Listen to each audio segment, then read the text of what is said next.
Hello everyone, welcome to What If Quirkless Deku Became Sun-Breathing Hashira like Yoriichi Tsugikuni Part 2.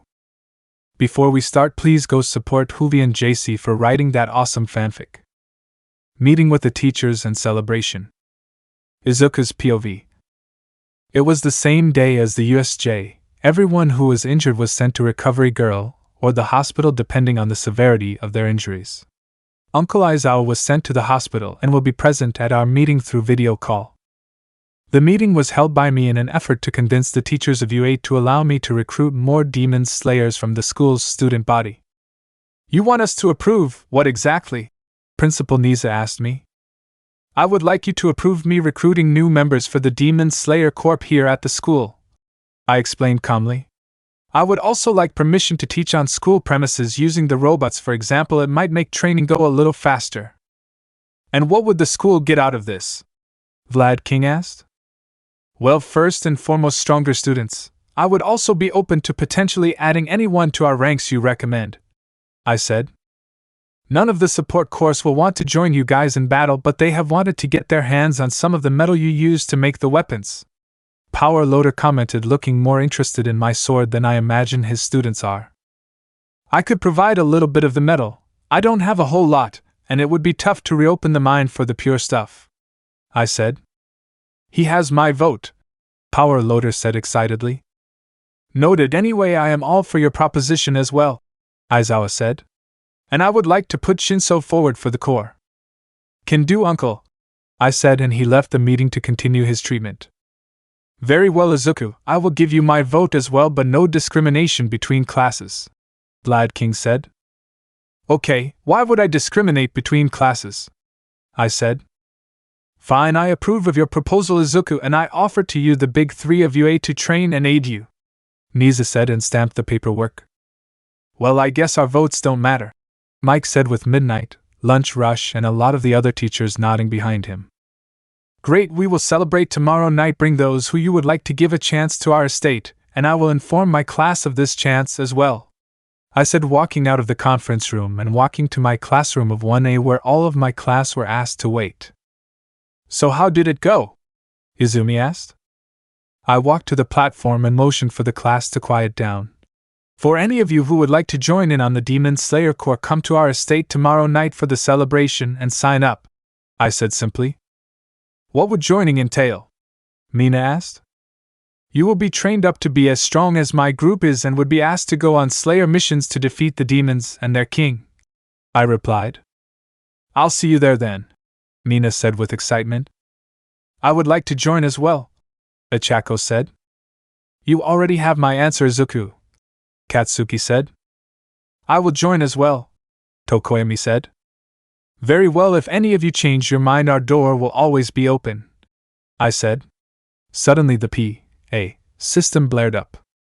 For any member of the Hero Courses Year 1-3 and General Ed 1-3 who would like extra training, please talk to your homeroom teacher before the end of the day, Nisa announced. The next day, I was standing on a stage constructed on our manor lawn by Cementos for use today in introducing me to the potential slayers. I stood up from my chair after Nisa's charitable introduction for me. I would like to thank all of you for coming. You all must be very brave, I said. Now then, down to business, I said, and began to use the screen behind me to help me explain with a PowerPoint. Missing person reports, serial massacres, and frankly random acts of murders with no evidence left behind. What do these all have in common? I asked the large crowd. A periwinkle girl in the front raised their hand. Most of them are unexplained in this age, she said after I called on her. Good guess, and partially true, I said back.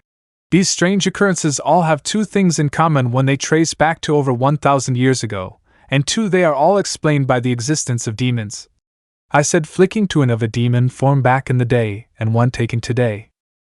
And yes, this was what the Nomu became/will become.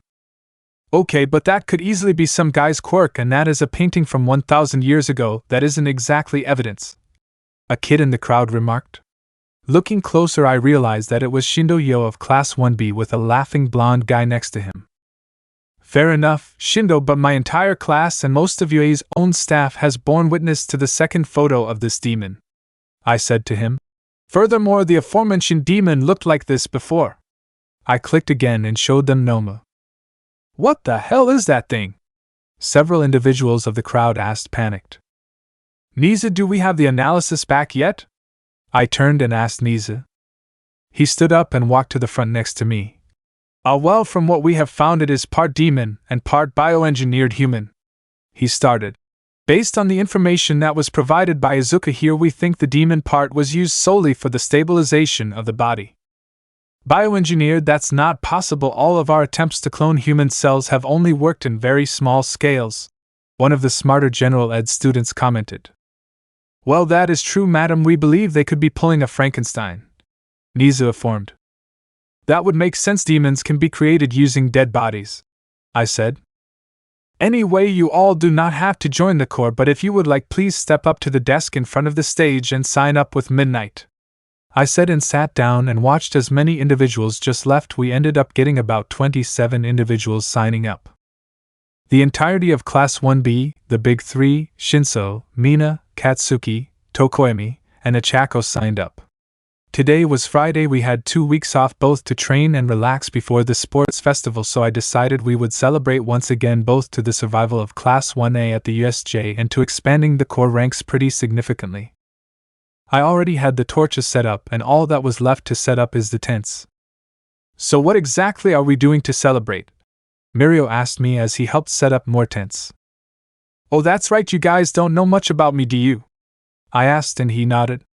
Well, the way we celebrate is simple. I will dance for a total 24 hours. He stared at me for a moment, then burst into laughter. Ha ha ha, you're kidding, right? No one can dance for 24 hours. He said. I stared back intensely. You're serious? I nodded. Anyway, we celebrate this way for 2 reasons, I said. For newcomers like you, it shows we aren't pulling your leg, and 2, it gives us a chance to show how much we have improved. I finished standing up straight and stretched out. Anyway, I need to go and get ready, and once the dance is over, be ready to train till it hurts. It was approaching noon. I was dressed up in my ceremonial garb and approached the center of the torches and began to dance. As I danced, I saw the looks on the faces of all our newcomers. Then after I finished my second round through, Mikumo joined in, displaying to me he mastered total concentration constant. His dance followed through to the best of his abilities, all the water-breathing forms. By the completion of his second full round, Izumi joined in, though hers was odd. She was dancing with her eyes closed, moving in a way I hadn't seen her move before, though the movements seemed to be reminiscent of her breathing style. The 3 of us danced, and danced on to the night, never wavering in our steps. The meeting of the upper moons. Kurogyri POV. I stood up behind the bar and looked over it, seeing young Shigaraki and the newly crowned lower moon one. Shigaraki stood up and looked at the thing. Well done getting us out of there, Kurogyri, he said, sitting on one of the bar stools and staring at the healing demon. Well, I would love to accept the praise. It wasn't me, young Shigaraki, I said calmly, picking up a glass. Well then, who saved us? He asked. I should thank my dear master, since he wanted to see how far this one could go, I told him, placing the glass in front of him with some whiskey. Speaking of which, I am being summoned, as is he. I will be back as soon as possible. I opened up a doorway and picked up my fellow demon, carrying him through to the other side and setting him down before my king. Kurogyri, thank you for bringing him. He will heal comfortably in here, my king said. Now summon the others, and you know the rules while we are in a meeting. True forms only, I said, dissipating my mist. Once done, I placed my hand on the tatami mat below me and pulsed my power through it, opening up 5 more doors. In walked 5 individuals that normally are scattered around the country, left mostly to their own devices. Once again, the time has come for the gathering of the upper moons. Upper Moon 6, Shidoru. Upper Moon 5, Yukame. Upper Moon 3, Dokushi. Upper Moon 2, Kahibi. Upper Moon 1, Suishozen. As requested, my king, I said, walking to my place and taking a knee as they all have. Who is this new guy? Shidoru asked once everyone was settled. He looks very basic, Yukame commented. This is the first member of the new Lower Moons, Lower Moon 1, I said. He has a lot of potential. What is his name? Kahibi asked me. It hasn't been decided, I told him. He was originally a being made by a human utilizing our king's blood to fortify it. It became this in the midst of battle and hasn't had the chance to give itself a new name. Well, perhaps we should decide in his stead, Suishozan said calmly.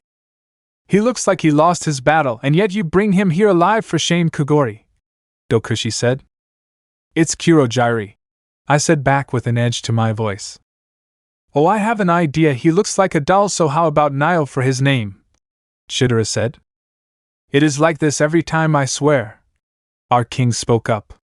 You all know the rules, any new member must be given the chance to name themselves, so let's speed up the healing process, shall we? He raised his hand and lifted the body of Lower Moon 1 into the air. As he rose, his cuts healed rapidly, and hair began to spring forth on his head until he had a full head of purple hair. His eyes sprang open. Oh, thank you, my dear king, for healing me, he said upon awakening and dropping to the ground right into a kneeled stance. It is time to decide on your name, he told him after a soft chuckle. Have you come up with one? Oh, I have come up with a suitable name, I should think, he said, raising his head. I choose the name of Kagutsu. Puppet, a fitting name considering both your past and your blood demon art, I said. Wonderful, you shall be of great use to us, our king said. Now then, Kurojiiri will look after you. You two are dismissed for now, go find him some cloths, please. As you wish, my king, I said, standing up with Kagutsu. Actually, send the upper moons back and bring in the remaining lower moons, please, he said, and so I obliged. Then I took Kagutsu away. Tanjiro's POV. As soon as I was certain they were gone and I was alone with the lower moons, I dropped the act. You all are disappointing, I said to them.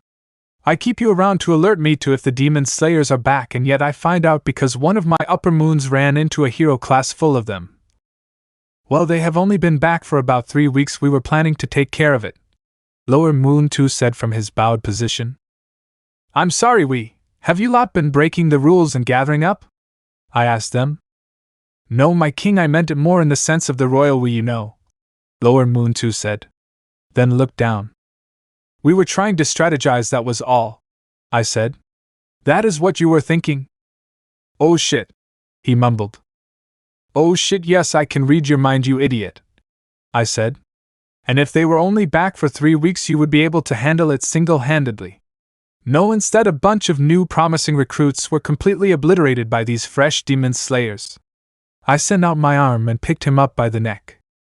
As far as I'm concerned, it is time the lower moons are reset with new promising talent, I said, squeezing his neck. My arm bulked up and swelled, my hand turning into a mouth around his neck. The other lower moons were trembling. Now, normally I would slash out your numbers and start anew from there, I said. But unfortunately for all of you, I am quite hungry.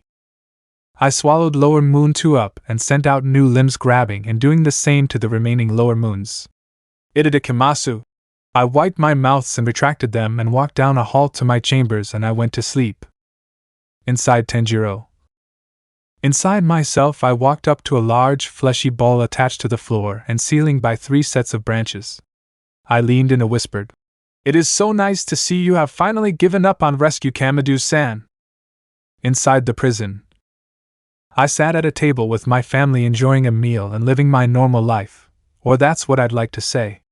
I remember Kaneo, Inosuke, and Zenitsu telling me about a demon who trapped them in their dreams on a train. This was eerily similar to what they described, living a perfect life seemingly forever. Every now and then I try my hardest to get out of here the way Kaneo did, by killing herself, but it never works. I would try the family sword if I could, but it wasn't here and I couldn't find it.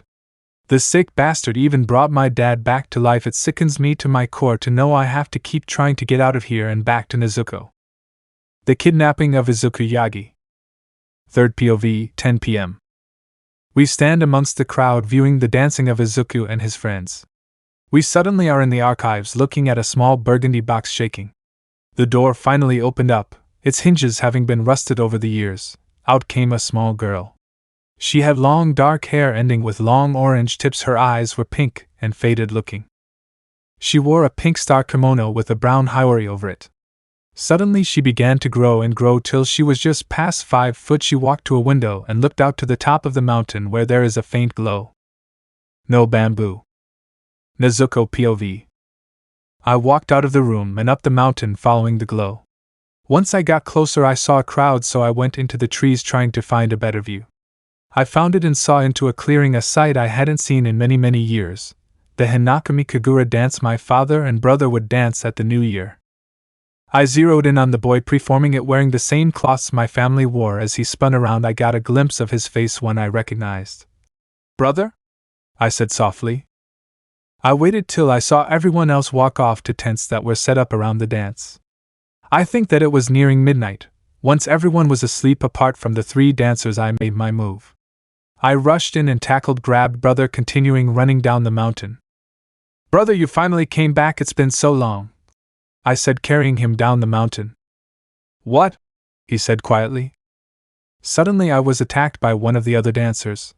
Hey you demon, let go of my brother, she said. No, he is my brother, I said, picking up pace and running significantly faster to get us away from them. Izumi POV. We were doing our dances when suddenly a demon girl came through and snatched up Izuku. I rushed after them down the hill and started catching up to them. Hey you demon, let go of my brother, I said, attacking her with a single slash at her neck, barely missing. She turned her head back slightly and said, No, he is my brother, and sped faster down the hill. Mikumo, sound the alarm, a demon took Izuku, I shouted up to him and continued running after her. I chased her all the way down the mountain and to the archives. I had her cornered to an exterior wall and was ready to attack her until. Bring us back now, she suddenly shouted, and an old sliding door appeared under her with a drum beat. It opened and she and Izuku fell in the door, closing and vanishing in another drum beat. I dropped to my knees and cried, fearing that my brother was now most likely going to die, eaten by demons who were working together. I heard running and turned forlorn to the crowd of heroes and hero students running up to me. Izumi, what happened? My dad asked me. Izuku POV. At some point during the chase I got knocked unconscious by a low branch. I was lost into my dreamscape. When I began to come to slightly I heard voices talking with who I assume abducted me. Nezuko, you're finally home, it's been so long, a kind of whiny voice said. Zenitsu, calm down, yes, we're all excited for her to be back, but she also brought Tanjiro back, a calm, almost motherly voice said. I don't know, he looks a bit different to me, a waspy voice said. Oh, he looks like he is coming to, a calm feminine voice says. Let's get him to the clinic. Yeah, it is just a brief resurfacing of his consciousness, he still needs more rest, a neutral masculine voice says. I'll carry him, a cheerful fiery voice said, and then I was out again. Izuku tours the village. Izuku's POV. He should come to momentarily, Lady Nezuko, that neutral voice said to someone. Thank you, Yoshiro, and please just call me Nezuko, a girl's voice said. How is Kaneo? Despite his presence here, she has not stirred in the slightest, Yoshiro told her. She just sits there staring off into the distance. Maybe she needs to see him, she said.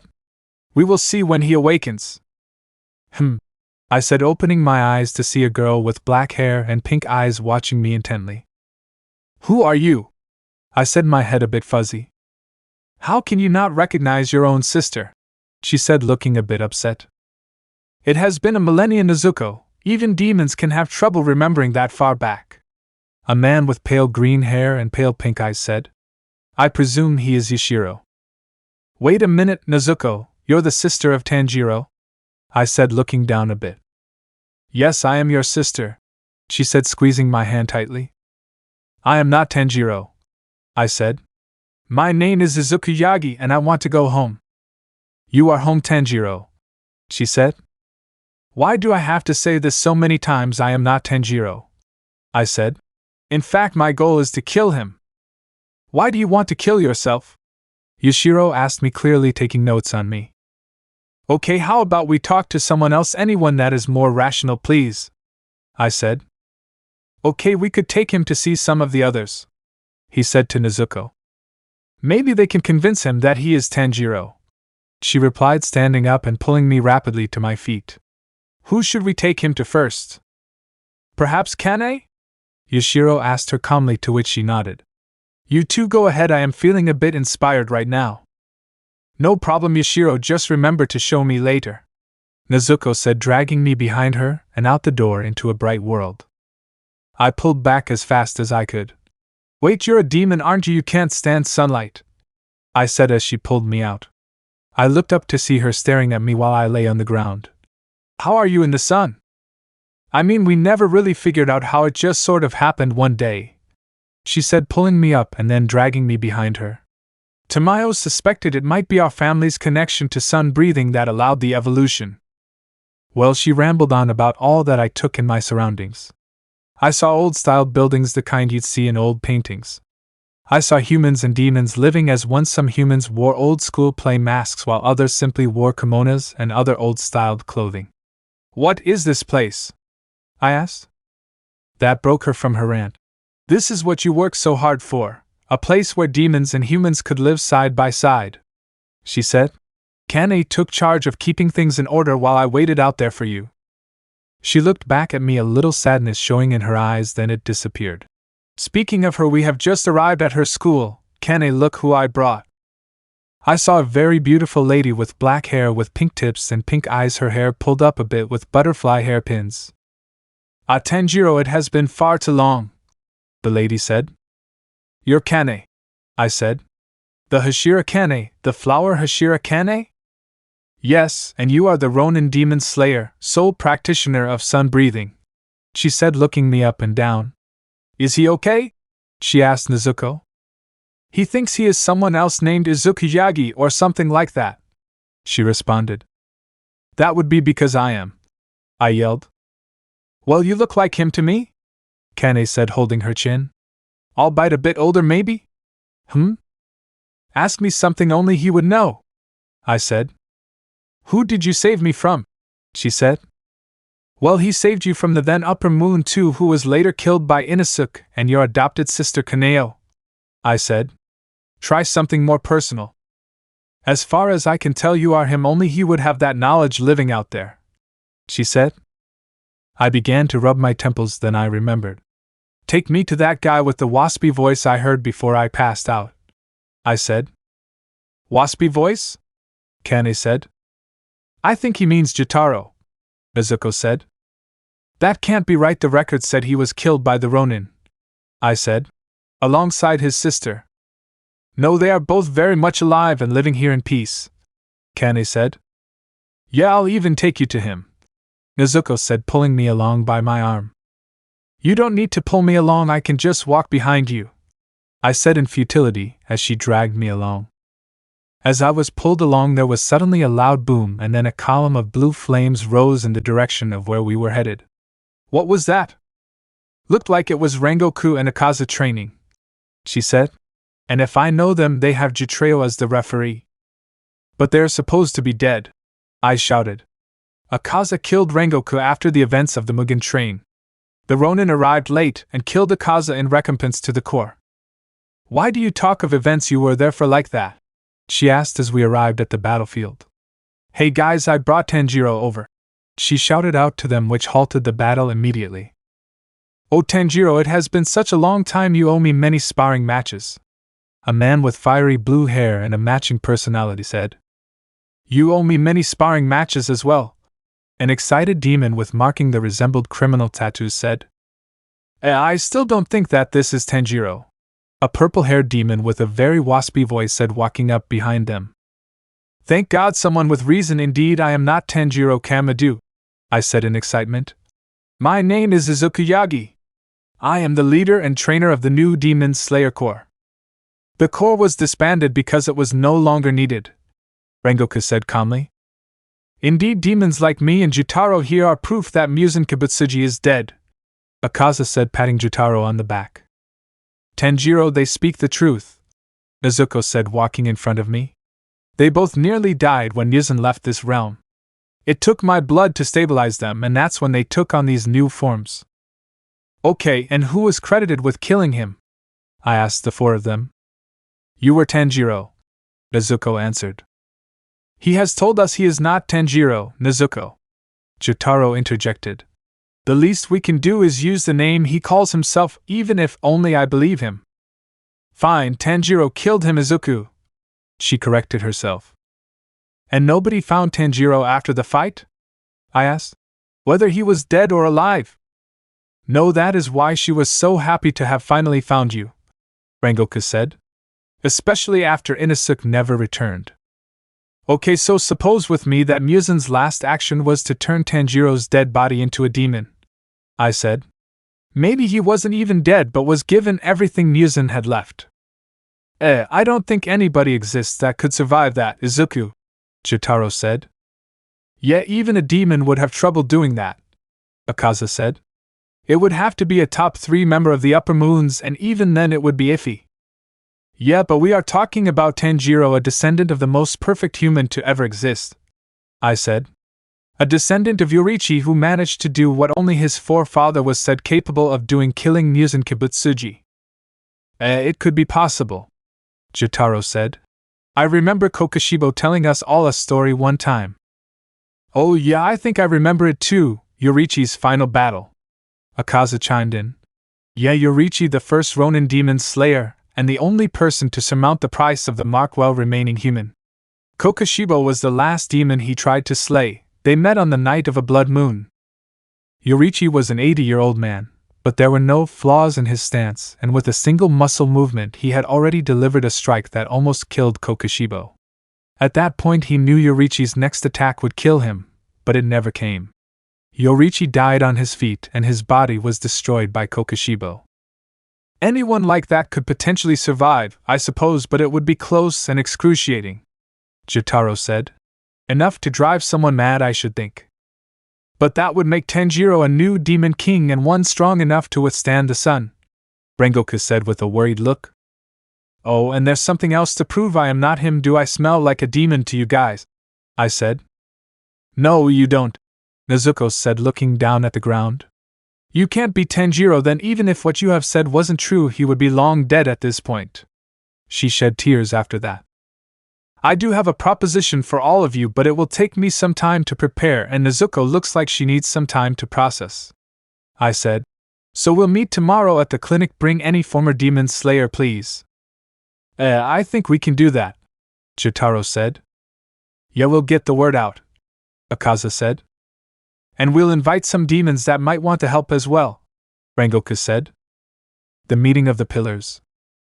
Izuku POV. I spent the remainder of that day putting together my thoughts for the meeting I had called. With my mind fully settled, I went downstairs to the others having arrived a while ago. I saw Akaza, Rengoku, Jotaro, and Nezuko along with many people I did not recognize. Yashiro was serving tea to them all. First and foremost, I would like all of you I did not meet yesterday to introduce yourselves, please, I said, accepting my teacup from Yashiro. I'm Zenitsu Agatsuma, a blonde-haired boy that reminded me of Denki said. Sorry about the wonky eye, I haven't tried redrawing this one yet. Oh, I remember you, I said. You were the last user of thunder breathing. Indeed he is. As for myself, a man with pale green hair began. I am Tenjin Yuzui. Oh, the sound Hashira, I said. My girlfriend uses the same breathing style. Breathing style? A man with gray hair with part of it shaved off said. Why would they still be needed? Musen Kibutsuji is dead. I was there at the battle. Calm down, Sanemi, he is still here for a reason, Rengoku said, placing a hand on the man's shoulder. TCH, fine, I'm Sanemi Shinizugawa, he said. I am here on the behalf of me and my wife. You're the wind Hashira, I said. Well, as for why I called this meeting, one, I am not Tenjiro Kamadu. I am Yagi Izuku, the founder of the new Demon Slayer Corps, and I would like your help in furthering the training of my comrades and new recruits. New Demon Slayer Corps? Sanemi asked, raising his eyebrow. Why would there be a need for a new Demon Slayer Corps? Not only is Musen dead, the only remaining demons live here in peace with humans. None of you have been out into the main world in nearly a millennia, have you? I asked. I have been in the outside world. Izuku raised her hand up high. For longer than it took you to kidnap me? I replied. Oh, then no, I was asleep in my brother's box for a millennia, she said. Okay, well then you wouldn't know anything about out there, I said calmly. Demons still exist, and I recreated the Demon Slayer Corps to combat them. Oh, if demons are still around, then who is the top demon? Zenitsu asked. Tanjiro Kamado, I said bluntly. In a flash I had several blades at my throat. One was held by Sanemi, another by Tenjin, and they were being held back by Jotaro and Rengoku. He dares to sully the name of the man who saved my wife. Get out of my way, Sanemi shouted. Ditto on my part, he saved my life and my wife's lives, so stop guarding him, Tenjin said. Hear him out first. He made several points yesterday to Akaza, Jotaro, and myself, Rengoku countered. Indeed, he hypothesized that the reason we couldn't find Tanjiro's body, Jotaro said, collaborating what Rengoku said. And why we never heard from Inosuke after he left trying to find him, Akaza said. Sanemi and Tenjin withdrew their blades. Start talking, Yagi, Sanemi said. And if we don't like your explanation, we might just kill you, boy, Tenjin said. Noted, I said, calming myself and activating selfless state just in case. At the end of the Battle of the Infinity Castle, we all know Tanjiro was the one to hold Muzan back so he would die in the sunlight. Yes, that much is true, Rengoku said. And after the battle, no one has seen Tanjiro since. This also extends to the bodies of fallen Hashira, Gyomei, Iguro, Mitsuri, and Michiro, I said. Well, I believe that Muzan with his last moments of life left his remaining blood to Tanjiro, who became the new Demon King. Even worse, I believe he conquered the sun that day and either ate the bodies of the Hashira or turned their dead bodies into demons. And what proof do you have of this? Sanemi asked me. Apart from demons still killing and eating people in this day and age, which I have seen with my own eyes, I said. He nodded for me to continue. I am the reincarnation of the first Ronin demon slayer, Yoriichi Tsugikuni. He isn't lying about that last part, Yushiro said calmly. I can tell that at the very least he is telling the truth about him being a reincarnation and that demons do still plague Japan. Fine, and what do you plan to do if you ever get your hands on Tanjiro? Tenjin said. I intend to kill him, I said. Then we will not help you, Sanemi said, and I saw many heads nodding. Either you try to save Tanjiro with our help or you fight and kill him by yourselves. They all nodded in agreement. I can't let this opportunity pass by, I said calmly. Fine, I agree to your terms. Let's head out. We have a lot of work to do if we are going to face demons that are immune to the sun. Indeed, even we don't have a precedence for fighting other demons immune to the sun, Rengoku said. Well, at least not to the death. Speaking of that, you all do realize there is a chance he can't be saved, right? I said. What makes you say that, Yagi? Well, it is true that clearly he did not kill all the demons. The archives claim it is apparent he did kill those that were unsavable, I said. No matter how deep it may be buried, I know my brother can be saved, Izuku said. I fully intend to save him, so I'm coming too. Alrighty then, let's all do our best, I said. A bumpy return. Izuku's POV. All of us, those that have decided to help me, made our way to a large gate which had a large demon next to it. The demon was tall with long hair. From various points on his body, drums were sticking out. Based on how he looks, he is yet another demon that Tanjiro is credited with slaying, a former Lower Moon Kyogai. And if his blood demon art has evolved the way I think it has, he not only is the secret behind how this place is hidden, but he also controls everything in this space that isn't moving of its own free will. Kyogai, open up a door to where Nezuko nabbed Izuku, Sanemi said as we got close. I do not answer to you, Sanemi, was the response he got from him. Please, Kyogai, Izuku said. As you wish, Lady Nezuko. With that, he reared his arm back and struck the drum sticking out from his stomach, which released a dull bump, and an old-style sliding door appeared in the gate and opened up to reveal the lawn of my family's estate. Once we walked through the portal, and it closed up behind us with another bump. Suddenly Nezuko was attacked by someone with a spear, and the attack was parried by Rengoku. It was then that I saw the attacker was none other than Izumi. Izumi, calm down, they aren't bad demons, I shouted, getting between her and the group. You're defending them, they kidnapped you for 2 days, she shouted back at me. Many of the demons here initially confused me for a long-lost comrade, and in the case of Nezuko, brother, it is okay. I explained. She hesitantly lightened up her stance. How do I know they haven't done something to you? She asked. Izumi, a lot of them were once demon slayers themselves. They have done nothing to me other than treat a small head wound, I said. Now, if you don't mind, we have a lot to do. I need to call a meeting of the Demon Slayer Corps members. Fine, I'll gather everyone to the stage, she said, attempting to walk away. Not so fast, I said, rushing and grabbing her arm. Why are you using a spear instead of your katana?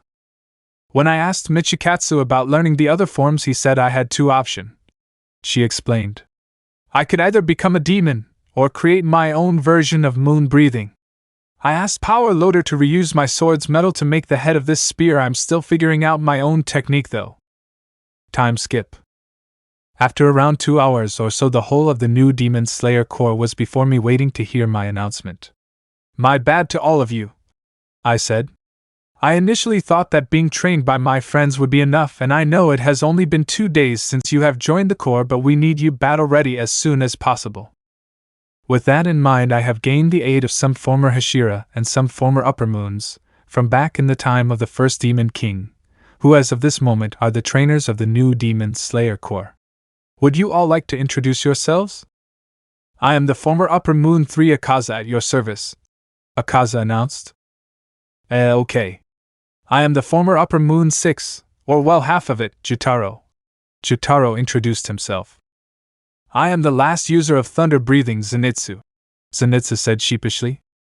I am the former flame Hashira, Kaijuro Rengoku, Rengoku said enthusiastically, stepping forward. I am the former sound Hashira, Tenjin Yuzui. Compared to you all, I am a god, he said, pointing out at the crowd.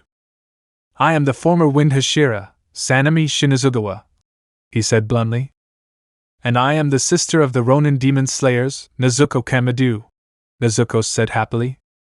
You expect us to train under demons? A blonde boy with blue eyes said. The very same creatures you want us to kill? Every member of 1A is an idiot, I swear. Monama, stop being rude, a redhead said. I am being honest here, he continued. He expects us to trust these monsters. Actually, you do have a right to be skeptic, I said from the stage. With that, I called down my Kasugai crow. Seek out a merchi. I whispered to it. It flew up and circled around the crowd.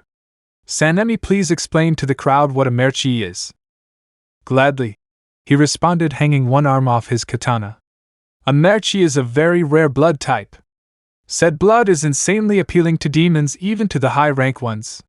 You could even say it is intoxicating to demons. It is also incredibly nutritious to demons. One merchi is equivalent to about 10 normal-blooded humans. Caw, caw, my crow said, then landed on top of Monama. Monama, please come up to the stage, I said calmly. What are you going to do to me? He asked, clearly anxious. Bring him up here, guys, I said immediately. He was surrounded by Kirishima and Mikumo. Just like that, he was brought up here. I took his arm and my blade and slit the back of his hand to make him bleed. These crows are bred from the originals and have been trained to detect a merchi. With the testimony of Sanemi here, it should intoxicate demons. As you can see with my friends here, they despise the smell of blood. Merchi, I imagine, more than normal. Think of them as the vegetarians of the demon race. You are crazy, and knowing this, why should I keep trying to be a demon slayer? Monama shouted. Oh, there is nothing to worry about, Monama, Sanemi said, stepping close, pinching his nose closed. Merechis actually can make a very good demon slayer. Look at my history as a Hashira for proof. I used my blood to attract demons to me and even to throw them off their game. So anyone still unsure about my friends here? I asked to the crowd. No response. No, good. Starting tomorrow, they will be handling the training of those who have passed the first round of training with my friends. Any of the newbies have a grasp of total concentration breathing? The big three, Shinso and Katsuki, raised their hands. Okay, then starting tomorrow, Mirio and Katsuki go with Sanemi. Nijire go with Zenitsu, Tamaki and Shinso go with Tenjin. The rest of you will be going through my training regimen to get you all up to snuff. Izumi's new breathing form. First form, full moon slashes. The user uses their spear's bamboo segment to rotate the spear with the intended effect of dismembering and decapitating the opponent. The attack throws off its opponent by resembling a full moon. Second form, Rising Moon Transformation. The user front flips into the air aiming to decapitate their opponent. Third form, Lunar Lily Thrusts. The user dashes forward and, using their spear's length, delivers 5 consecutive drilling thrusts, resembling a lunar lily's petals. Fourth form, Lunar Wheel. The user leaps behind the opponent and spins in the air, slaying the demon with a horizontal slash. Fifth form, Blessed Moonlit Guide. This one allows them to offer a painless death to a demon who has forfeited the fight. The user glides through the demon, leaving behind a trail of lunar light. Sixth form, Full Moon Defense. This form is the same as the first form except used to defend specifically. It can defend the user and a handful of people behind them. Seventh form, Lunar Dragon Rush. Works like constant flux. Training with Zenitsu. Nijire POV. It was the day after Izuku had returned, and he took it upon himself to train those who don't yet seem to have a grasp on the basic breathing technique. I, on the other hand, had managed to figure it out, and he assigned me to be trained by this little demon boy. I mean, he looked about 16. I still can't believe that he expects me to teach someone, Zenitsu said as we walked off to where we are going to train. I mean, I wasn't even that great of a demon slayer. I was expecting to be aiding by fighting alongside them. Suddenly he kind of seized up and fell forward in a face plant, fast asleep. His body began to shake and his skin turned a violent scarlet red. From his forehead 2 horns sprouted. On his cheeks 2 new eyes opened up and revealed an eye with a kanji for flame and the other eye with a kanji for thunder. It has been a while since I've been awakened, Zenitsu said in a calmer voice. Yes, we are supposed to be training someone. I think I can do that. Zenitsu, are you okay? I asked him, offering my hand to help him up. I'm not Zenitsu, he said. If you must call me something, I suppose the most suitable name would be Hanoikazuchi no Kami. You want me to call you Flaming Thunder God? I asked him, and he nodded. Okay, whatever. Shall we begin training? Very well, let us begin, he said, stepping away from me. If you are training with me, I will pass on everything I know about thunder breathing to you. He walked over and grabbed a practice blade, tossing it to me. Take this and sheath it around your waist. Okay, I said, following his directions. Now what? The power of thunder breathing comes from the legs, he explained, and going into a stance with 1 foot forward and the other dragging behind, prepared to draw his blade. In order to master the forms of thunder breathing, you need to master the very first form, as it is required to preform all of the other forms. Total concentration, thunder breathing first form, thunderclap and flash. With that, I heard a tink as his katana was drawn. Rapidly he rushed forward, and a tree a few meters away lost one of its branches. Whoa, I said. I didn't even see you move. And that was the weakest version of that form, he replied. For a long time Zenitsu could only preform the first technique, so to counter his lack of versatility or mastery, he mastered the one thing he could do. Okay, let's get started with this. How do I learn this technique? I asked him. First, take the stance I did before I zipped off and practice quick drawing your practice blade, he told me. Until you have mastered the quick draw of your blade, we will not move on. And that is how it went for the entire first day. He had me practice quick drawing my blade and talking to me about everything he knows about thunder breathing. We stopped once he fell over and his body converted back to Zenitsu. That was how we trained. We would walk to our designated place to train, and he would work himself up and change into Hanoikazuchi no Kami. By the time our little under 2 weeks of training was up, I had successfully learned the first form of thunder breathing in a much weaker state than his own, but progress is progress. With that, I was going into the sports festival with something new under my belt. Training with Rengoku. Rengoku POV. After we arrived, I was intrigued to see what looked like a descendant of my family, Izuku's friend Katsumi. Katsumi's look. This artwork was done by pencil with no tip over on the Kimetsu no Yaiba fandom wiki. I might do my own drawing for this at some point, not sure at the moment. I decided to go over and talk with her, since if my suspicions are true, they are my many greats grandniece. Hello there, little lady, how are you doing today? I asked her. I am doing fine, Rengoku-sama, she said, giving a slight bow. I was just going off to train by myself since Izuku is taking charge of training the newbies. Rengoku is fine, I said, rubbing the back of my neck. If I remember correctly, Izuku told me you used the flame-breathing technique, is that true? Indeed, but unfortunately it is incomplete, she told me. See, the books pertaining to flame-breathing suffered some significant damage over the years. Effectively, the 6th, 7th, and 8th forms were all lost to time. I have been trying to find them again, but I have had little success. Well, I can help you with that. I was the last flame Hashira after all, I said, offering my aid to her. Maybe if you accept and I find you worthy, I will pass something on to you that only my family has been able to master. That would be amazing, Rengoku, she said excitedly. What would you teach me that only your family has been able to master? The secret 9th form of flame breathing, of course. I told her, and with that she took me up on my offer. We would begin her training tomorrow. Katsumi POV. It was the next day, and finally I would be able to master flame breathing.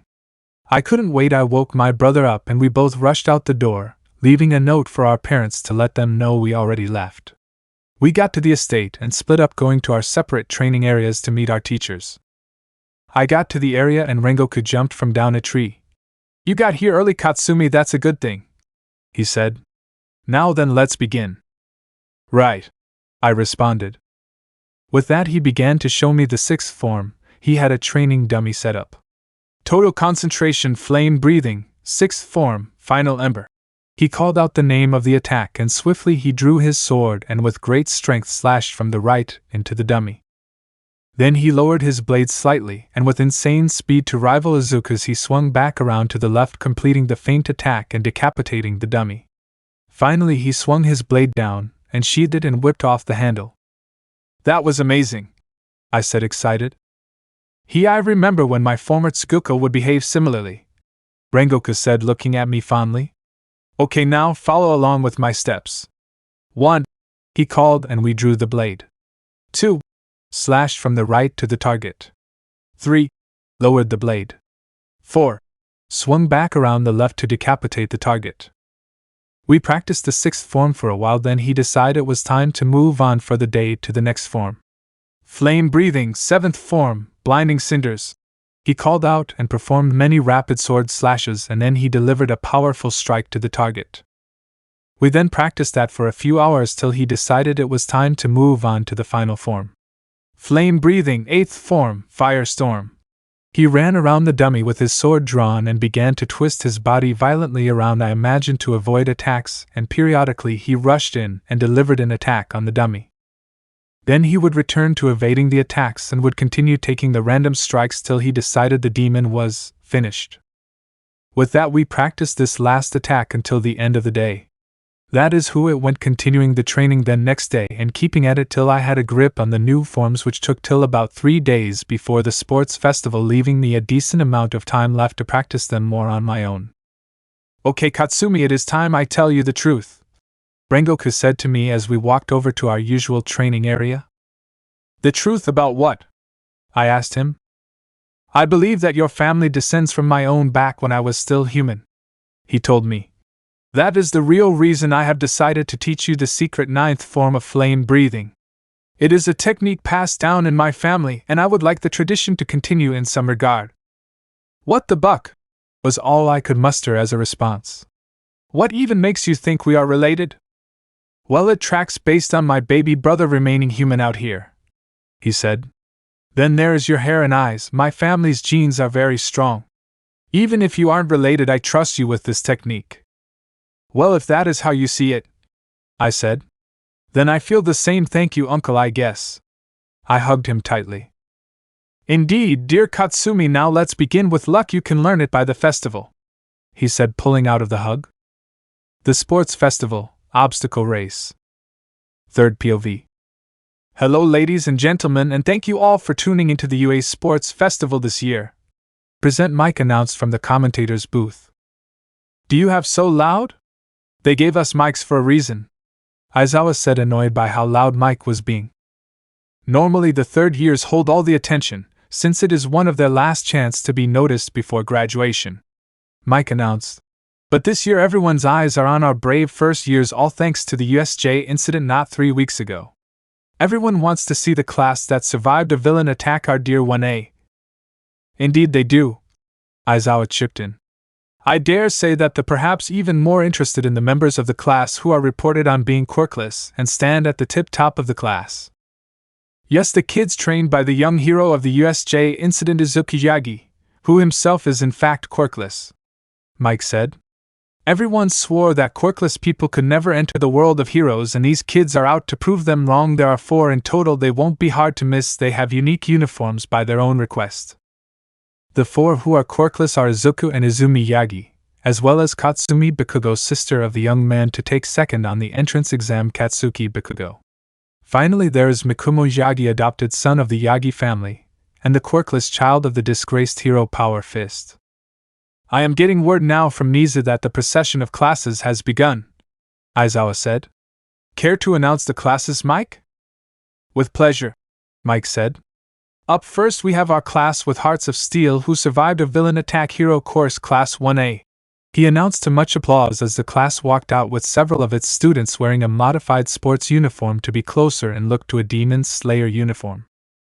Next up we have the second class of the hero course, class 1B. A few members of this class too wore the special uniform of the Demon Slayer Corporation. Now the general education courses, class 1CE. The support courses, class 1FH, and the business course, classes 1IK. This year the chief umpire is the R-rated heroine Midnight. We go over to her now for the student pledge, Aizawa said half-heartedly. Izuku POV. Quiet everyone, Midnight called into her microphone up on the stage. Representing the first-year students is Izuku Yagi of class 1A. Izuku, I heard Mina say. The guy did manage to earn first place in the entrance exam while being quirkless, a student from general courses said. In the hero courses, another added. All right, Izumi responded softly. It's obvious that she hates us, Sato said softly to Izumi. It's kind of Izuku and your guys' fault. Since you're quirkless they think they're below you guys even though they have quirks, Denki commented. Quiet, I think Izuku is ready to deliver his pledge, Jairus said, shushing them. I pledge to prove alongside my friends that anyone can be a hero. I started into the mic. Whether you have a strong quirk or no quirk, all that matters is for you to have the will to do what is right at the end of the day. With that said, let's all give our best in the sports festival today. And remember to go beyond, plus ultra. I said that last part leading the crowd and students in the school motto and giving everyone my genuine smile. The audience cheered for me and awed my smile. Okay, let's get this started right away, yeah? Midnight said as the screen switched from my image to the ready screen for the randomized scroll wheel to decide the event. UA does everything right away, don't they? Uraraka said as I got back into place with my class. The first game is what you would call a qualifier, Midnight said over the mild talking of the classes. Every year many drink their tears here. Now, here is the fateful first game. The wheel spun up and spun fast. This year it's this. The wheel stopped on obstacle race. An obstacle course race, I commented. All 11 classes will participate in this race, Midnight said. The course will be the outer circumference of this stadium, about 4 kilometers. Our school's selling point is freedom, so naturally, as long as you stay on the course, it doesn't matter what you do. Cheers erupted all around the stadium. Now, take your places, everyone. Melissa's POV. Uncle Might wanted me to show the world that I am here, I thought to myself. The Demon Slayer Corps members' POV.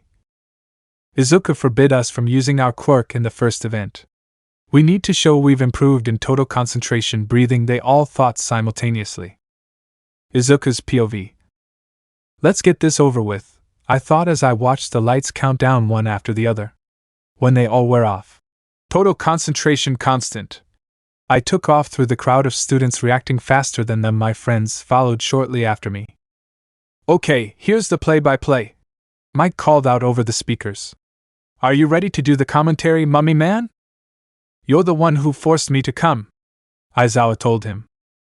Let's get started right away, mummy man, Mike said. What should we pay attention to in the early stages? Well, I'd say first and foremost pay close attention to Izuku and some of his trainees cause blink and you might miss all of their action, Aizawa said. Beyond that, this part right now that Izuku and some of his friends sprinted right past. Yes, indeed, this is the first obstacle, the narrow hallway, Mike said loudly. Oh, but we already have to jump ahead cause Izuku and his friends have already made it to the next obstacle. Wait a moment, do I see Shoto Todoroki? He froze the hallway to buy himself time to catch up. Look, more of Class 1A is pulling through the hallway. Momo pole vaulted using he quirk to create a staff and avoid the ice. Ochaco used her quirk on herself to float above the crowd and Todoroki's ice attack. Then once back on solid ground, she used her quirk on her cloths to make them lighter. Sato used his quirk to break the ice that froze his feet in place and to increase his running. A boy from 1B was using his hair to create bouncy platforms for him to jump off of and catch up to Shoto. I've outsmarted you, Todoroki, and once I am close enough I'm going to lack, the bouncing boy said till he was quite literally hit by the next obstacle. Right, as I was saying, the next obstacle is familiar to our dear hero students and much of the general courses, Mike called over the crowd. Yes, dear audience, these kids faced off against these faux villains in our entrance exam, also known as the Obstacle Robo Inferno. Indeed, and all of you pay attention to Izuku here, Aizawa said. He and his friends were able to take down the mighty 0-pointers without the use of a quirk. Maybe if you're lucky they'll do it again. I continued running into the inferno until a 0-pointer punched the ground right in front of me. I jumped back slightly. I don't really care for this, but if my uncle wants to see it, why not? I said, running up the arm of the 0-pointer. Sun breathing first form, and Bew. With immense speed I made it up the arm, leaping in the air and slashing off the head of the robot in a clean slice. Then I landed gracefully behind the falling body of the robot, and continued running at speeds near incomprehensible. Behind me I heard a loud freezing noise as Todoroki took it upon himself to freeze the remaining 0-pointers, which he immediately ran past. Quickly between the legs, let's go, some students shouted. I wouldn't if I were you, Todoroki spoke up. See, I froze them when they were unstable, so they're about to fall. Just as he said it, creaking could be heard from the 0-pointers as they one by one fell, creating a wall blocking me and some of my friends and him into our places. We all kept running, me in the lead and nearing the next obstacle. Izumi right behind me along with Katsumi and Jiraiya. Kirishima and Mikumo running at about the same pace and Manami in stride just ahead of Todoroki. As if this was going to kill me, we heard someone shout as this sprang forth from a 0-pointer's body. It was Tetsu from 1B, a kid with a similar quirk to Kirishima that hardens his body into steel using the iron in his blood. You think this will stop me? I see hot, think again. I heard a familiar voice say. It was Katsuki. Total concentration, beast breathing 8th Fang, explosive rush into 5th Fang modified. Crazy cutting. Katsuki charged forward with immense speed, headed right for the 0-pointer wall, then in an instant hacked and slashed through the frozen robot in a straight shot. An impressive display from Katsuki Bakugo, Mike chimed over the speaker. Indeed, no doubt Izuku prohibited the use of quirks during this round by anyone who has joined his supplementary classes, Aizawa chimed in. You can tell them apart since they have the same cloth style as him and his quirkless friends on. Now we come up to the next obstacle, Mike shouted, excited. If you fall, you're out. If you don't want to fall, then crawl, it's the fall. No problem, I have insane balance and speed on my side, I thought, and immediately ran across the first rope and bobbing and weaving in case Todoroki tried to knock me off from back there. In no time it would seem Izuku has passed the second obstacle, Aizawa said. He and his friends are doing quite well, but how will they fare against this next obstacle? Ah yes, the final barrier for our young contestants, Mike shouted. The reality here is it's a minefield that's set up so you can tell where the mines are if you look carefully. Don't worry folks at home, these mines are made for games, so they are not that powerful. What's this? It seems our leader Izuku is rushing in without looking. No, pay closer attention, he hasn't set off a single mine yet, Aizawa chimed in. He took one glance at the ground and came up with a high-speed route for himself to take. Izuku has cleared the minefield, Mike interrupted. What, he's picking up more speed, and there you have it folks, our first place finisher for the qualifier round is Izuku Yagi, followed by his sister Izumi in second, Katsumi in third, Jiraiya in fourth, Katsuki coming up fast and surpassing Mikumo, and Kirishima placing him in 5th and them in 6th and 7th respectfully. Manami Aiba in 8th and Kaminari coming in with a surprise 9th, just managing to push Todoroki into 10th place. Sports Festival, Intermission. Izuku's POV. I did something so many people thought was impossible. I, a quirkless man, have beaten out all my quirked opponents in the obstacle course race. Midnight up on the umpire stage was announcing all the students who successfully passed the obstacle race and moved on to the next event. Now then, let us spin the wheel to determine the next event. Midnight announced and cracked her whip, causing the hologram screen to reappear and spin the wheel again. Now then, crack. The next event will be a Calvary Battle. I wonder how this is going to work, I heard Ochaco say. At a normal sports festival, the teams are determined by the classes themselves. Izumi pondered aloud. Somehow I don't think that's how Yui will do it, Katsumi surmised. For this event, each participant will be given a point value, based on their performance in the first event, Midnight said. Once your point value is assigned, you will be given some time to form a team of 2 for individual. Now then, the point values starting from last place at 5 points and going up in increments of 5 till we get to second place, then there is first place at 10 million points. I swear at that moment the fighting spirit around me from the other students rivaled a low-class demon. I decided to return the favor by asking one single question to Midnight. Umpire, I have a personal request, I called out. Yes, Izuku, what would that be? She asked me. I would like to go at this event by myself, if the teachers will allow it, I said. Of course. Midnight shook her head. While Niza, what is your decision? Suddenly the hollow screen was back, this time displaying Niza's face. Are you sure about this, Izuku? He asked me. I nodded. Well then, know this, we will not give you a second chance should you lose. I don't think that will be a problem, sir, I said. 10 minutes later I was handed a headband which felt like being handed the sword of Damocles with all the teams staring at me. I was determined to not draw my blade at all during this event.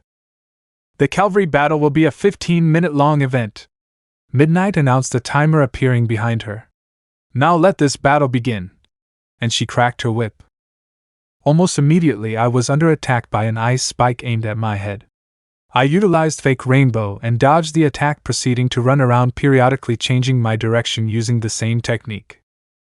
When all was said and done, the battle was quite boring for me. After many failed attempts on my mirages, most stopped chasing me and just went for other headbands. Shortly after that the bell rang and I was in first place once again. To no one's surprise that know him anyway, Izuku has come out on top of the Calvary Battle, Midnight announced. The other teams to move forward to the final round include Team Shinso, Team Todoroki, Team Katsuki, and Team Jiraiya. With these last 2 events finished, we will now be taking an intermission/lunch break to allow participating students to regain some stamina. After the lunch break, we have a special new addition this year, a performance by a popular online band, Forgotten Spirits. With that announced, there was massive cheers from the audience. They will be performing 2 songs for us. One of their most popular, and one that hasn't been heard by ears since first played by their founding members. Melissa POV, at Lunch Pavilion. I was sitting peacefully eating lunch with my friends when out of nowhere Todoroki walks up to me. He wanted to talk in a more private manner, and pulled me away into a hall that was secluded. "She'll be honest with me," he said, leaning against the opposite wall. "Are you All Might's secret love child or something?" I almost burst out in laughter. He thought I was the child of All Might. I guess he never thought about David Shield, even though that is a very unusual name. Finally I could hold it in no longer and I laughed. "What's so funny?" he asked me. "You thinking I am the daughter of All Might," I said, laughing a little more. "Especially when actually has 2 biological kids in our class and 1 adopted." "No, that can't be. You share his hair color, his eye color, and have a very similar quirk to his." "That is all happenstance. No, the actually kids of All Might are Izuku, Izumi, and Mikumo," I told him, shaking my head for the first bit. "Mikumo is adopted." "His kids are all quirkless, how?" he asked. "Well, Izuku was the only one of the twins born quirkless," I whispered to myself. "What?" You heard that," I said. He nodded. If you really want to know, you'll have to ask Izumi herself. Ladies and gentlemen, this is an announcement to say the intermission show is about to begin. Midnight's voice sounded from the speakers. Izuku POV. Me, Jairu, Izumi, Katsumi, and Mikumo were all in a private locker room with a divider down the middle getting dressed in our stage gear. I got dressed in my Demon Slayer core uniform / my hero outfit with the color replaced to look like it worked with my black fox mask. The final touch was to let my hair down. Mikumo was dressed up in his main Demon Slayer core uniform with the Haori switched out to a blue dragon scale pattern. Once he was sure everything was on right, he secured his blue dragon mask. After that, Izumi walked over to us with Katsumi and Jairu each in their own outfit. Izumi was in a black kimono with purple highlights and a black and purple cat mask. Katsumi in a white and red kimono similar to Izumi's with a matching white and red mask. And Jairu was wearing a kimono with an inverse color scheme to my own to match her mask, the white version of mine. Everyone ready? I asked. They all nodded. Okay, remember, when the smoke bombs are thrown, we run in. Mikumo, you are taking the lead on the first song since you wrote the lyrics to the melody I composed. Right, he said. For the last song it will be a duet between me and Jairu. Rest of you back up on the chorus, I said. How can we do that? It is a song only you two know, Izumi asked me. It is a simple song, so just follow our lead on it, Jairu said for me. With that, we all went to one of the tunnels, waiting for the stage to be set. Finally it was time. The overhead dome closed above us, the lights broke out, and pointed at the stage with our gear. At last the smoke bombs hit the stage, and it was obscured. We all made our move, rushing to the stage as fast as we could and taking out place with our gear in hand. All of us with a mask that partially obscures our mouth, has a mic built into the mask. The smoke cleared and revealed us, Jairu on her guitar, Mikumo our normal second guitar now playing the lead, me on my bass guitar, Izumi on keyboard, and Katsumi on drums. Lead singer will be in bold when we get to the duet. Jairu and Izuku will be bold and italics respectively if the rest are providing backing vocals regular, and if all are singing together it will be underlined. I know why I can be strong, Mikumo's saying. Take me on. A stiff heart, intoxicated by muddy revolving lanterns. There's something I want to grasp in my trembling hands, that's all. In the smell of the night, and the smell of the night. Even if you look at the sky, staring at the sky. The only thing that can change is yourself, that's all. I know why I can be strong, take me on. What happened? A dream that can't be erased, even now that can't be stopped. If I can become strong for someone else. Thank you, sorrow. Beaten by the world, I learned the meaning of losing. Crimson lotus blooms in full glory. Illuminate your destiny. A bewildered heart pierces my ears with the noise of lightning. Is there something you can't protect just by being kind? I know. Good and evil intertwined under the surface of divine punishment for hypocrisy that can be seen through. Tell me why, tell me why, tell me why, tell me. Tell me why, tell me why, tell me why, tell me. I don't need you. I don't need you. From a flower of talent, a single flower that continues to challenge and bloom is beautiful. Even roads full of thorns that have been laid out wildly. I'll show up only to the serious me, so I'll show you how to overcome it. Even the dreams that couldn't be protected that were easily cleared up. Rooted in the crimson heart, dwelling in this blood. Unknown, ephemeral, scattered ending. Heartlessly torn, the wind of screams blows. Someone's laughing shadow, someone's cry. I wish everyone happiness. What happened? A dream that can't be erased, even now that can't be stopped. If I can become strong for someone else. Thank you, sorrow. Beaten down by the world, I learned the meaning of losing.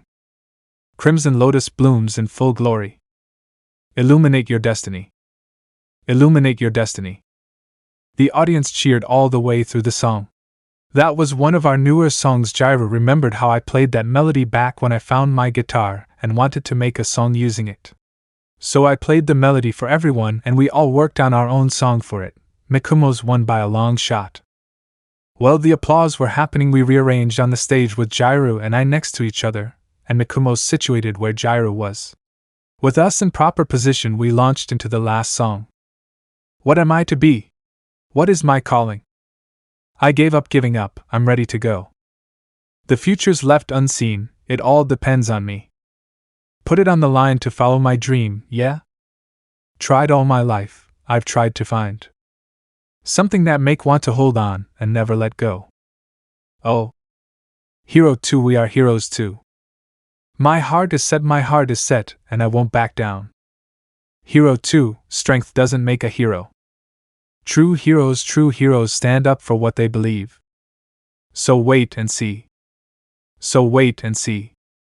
What do they think me? Who do they think I'll be? I could not care less, I don't want to know. Am I doing right? Am I satisfied? I want to live my life like it's meant to be. Yeah. Hero 2, we are heroes too. My heart is set, and I won't back down. Hero 2, strength doesn't make a hero. True heroes stand up for what they believe in. So wait and see. People will judge for no reason at all. Yeah, they might try to say your dream's dumb, don't listen.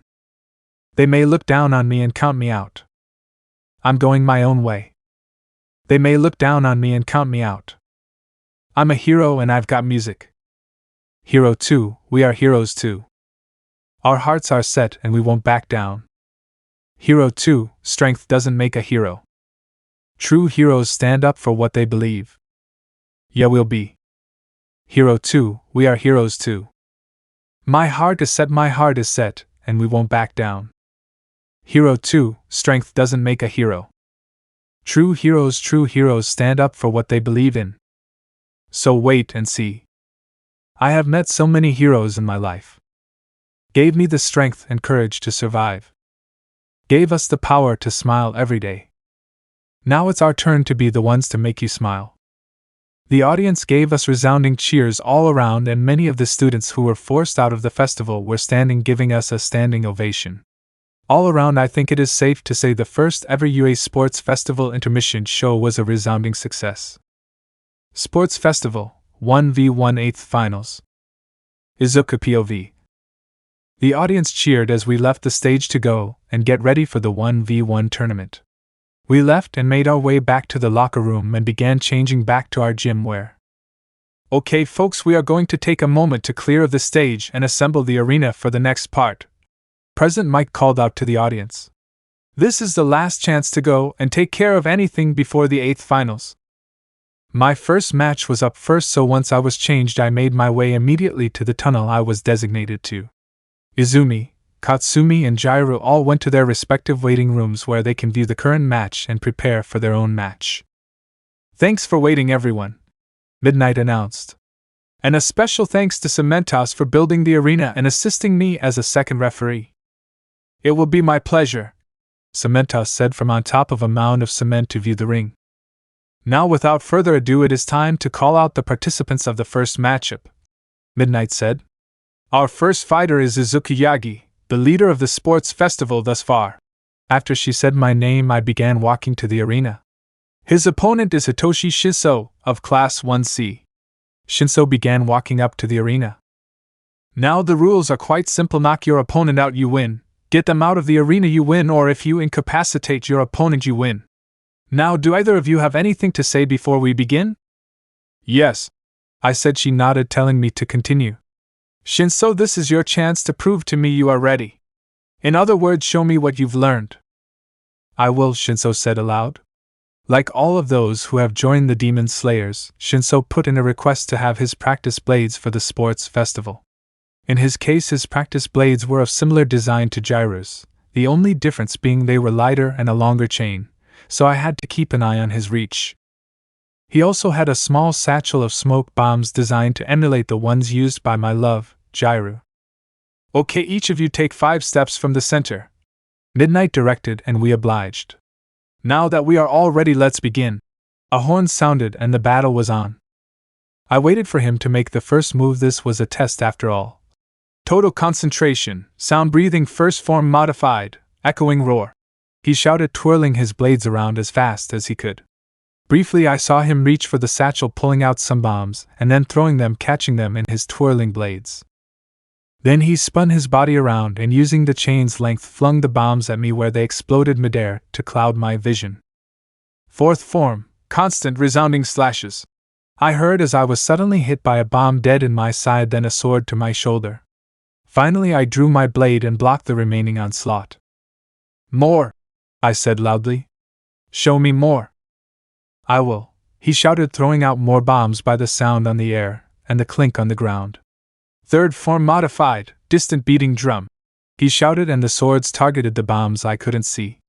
Suddenly there was an ear-splitting sound, must have been the bombs. He's driving me back, he can see, and I can't, so I must be close to the edge. Use your sense of hearing and pinpoint him, there. Sun breathing, third form, raging sun. I used the 2 slashes to clear the air of smoke. Sixth form, solar heat haze. I rushed forward to deliver an attack that was enveloped in a heat haze to disguise the length of my blade. Second form, eruptive gash. He said, pulling his swords back in time to deliver 2 horizontal slashes, blocking my strike and just managing to throw me back a bit. Huff, huff, huff, huff, let's finish this. He panted before steadying his breathing and drawing in air. Fifth form, Strig performance. He rushed me, preparing his attack by twirling his blades using the chains. Fifth form, setting sun transformation. I said, disappearing as his blade would have made contact and reappearing behind him. It was a great fight on your part, Shinso, but this is over. I swung my blade, making contact to his neck and knocking him out. Before he fell forward, I grabbed him and set him down gently. And the winner of the first match is Izuku Yagi. Midnight cheered, and so did the audience. Well done, Izuku. I'll carry him to the infirmary so he can rest, I said, lifting Shinso over my shoulder, and just like that we were on our way. The next match is between Class 1A and 1B, Mike called out. Todoroki on one side and the kid constantly trash-talking Monama. First off, that is just rude, Monama said, and I was already around the corner. I walked on to the infirmary and laid Shinso down for some rest. He has certainly proven himself already. Thank you, dearie, for bringing him down here.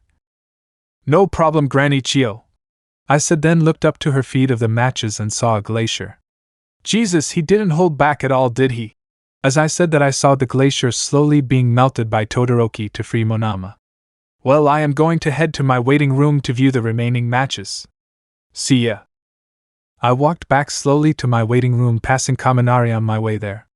His match must be up next, can't wait to see him in action. Finally, I was seated in my waiting room looking at the TV to view the matches of my pupils. Now that nasty glacier is all melted, it is time for the next matchup, Uncle Aizawa said. For this matchup we have Class 1A's Denki Kaminari and Class 1B's Ibara Shiozaki. This match would be like the first one, sword on sword, if it weren't for Ibara still needing more training before being allowed to have one, Mike said. This is info straight from her trainer Izuku. Now let this battle begin, Midnight called out. Ibara started the match by wrapping Kaminari up in vines with insane speed. Just forfeit already, she yelled at him. I already have you incapacitated. Don't think I'm big yet, Denki said. Indiscriminate shock, 1.5 million volts. He started using his quirk. Ibara defended by creating a wall of vines to insulate from the shock. I'm not done yet, 2 million volts. What's Denki doing? He just going to run into his drawback, Mike said. Normally you'd be correct, Mike, Uncle Aizawa said. However, all the years of training Denki has had with Izuku have actually turned that detriment into his advantage. This match is likely already decided. Denki continued to shout while releasing his quirk when suddenly he went limp in the vines. Thinking it was over, Ibara tore down her wall of vines. Denki drew in breath. Thunder breathing, first form, thunder clap and flash, he said calmly, almost like a flash of lightning. He was free from his bonds and had his practice blade to Ibara's neck. This frightened her, and she fell back, falling out of the arena. Ibara has fallen out of the arena. The victor is Denki Kaminari, Midnight cheered. Well played, Denki. I think it is finally time to up your training. I made a mental note for later. Next up, if I'm remembering correctly, will be Izumi versus Tenya. I felt bad for him. Izumi took the stage and opposite her stood Tenya. "Let's have a nice clean match, shall we?" Tenya asked, offering his hand for her to shake. "Yeah, let's," she said and turned around, taking her steps away from the center of the arena. She began to stretch out her limbs, so did Tenya. "Both of you ready?" Midnight asked. They both nodded. "Then let the battle begin."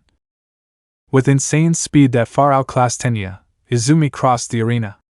"Moon breathing, full moon style, third form, lunar lily thrusts," she said, and as she made it to Tenya she released 5 blows with her practice spear, 1 to each leg, 1 to each shoulder, and finally 1 to his forehead.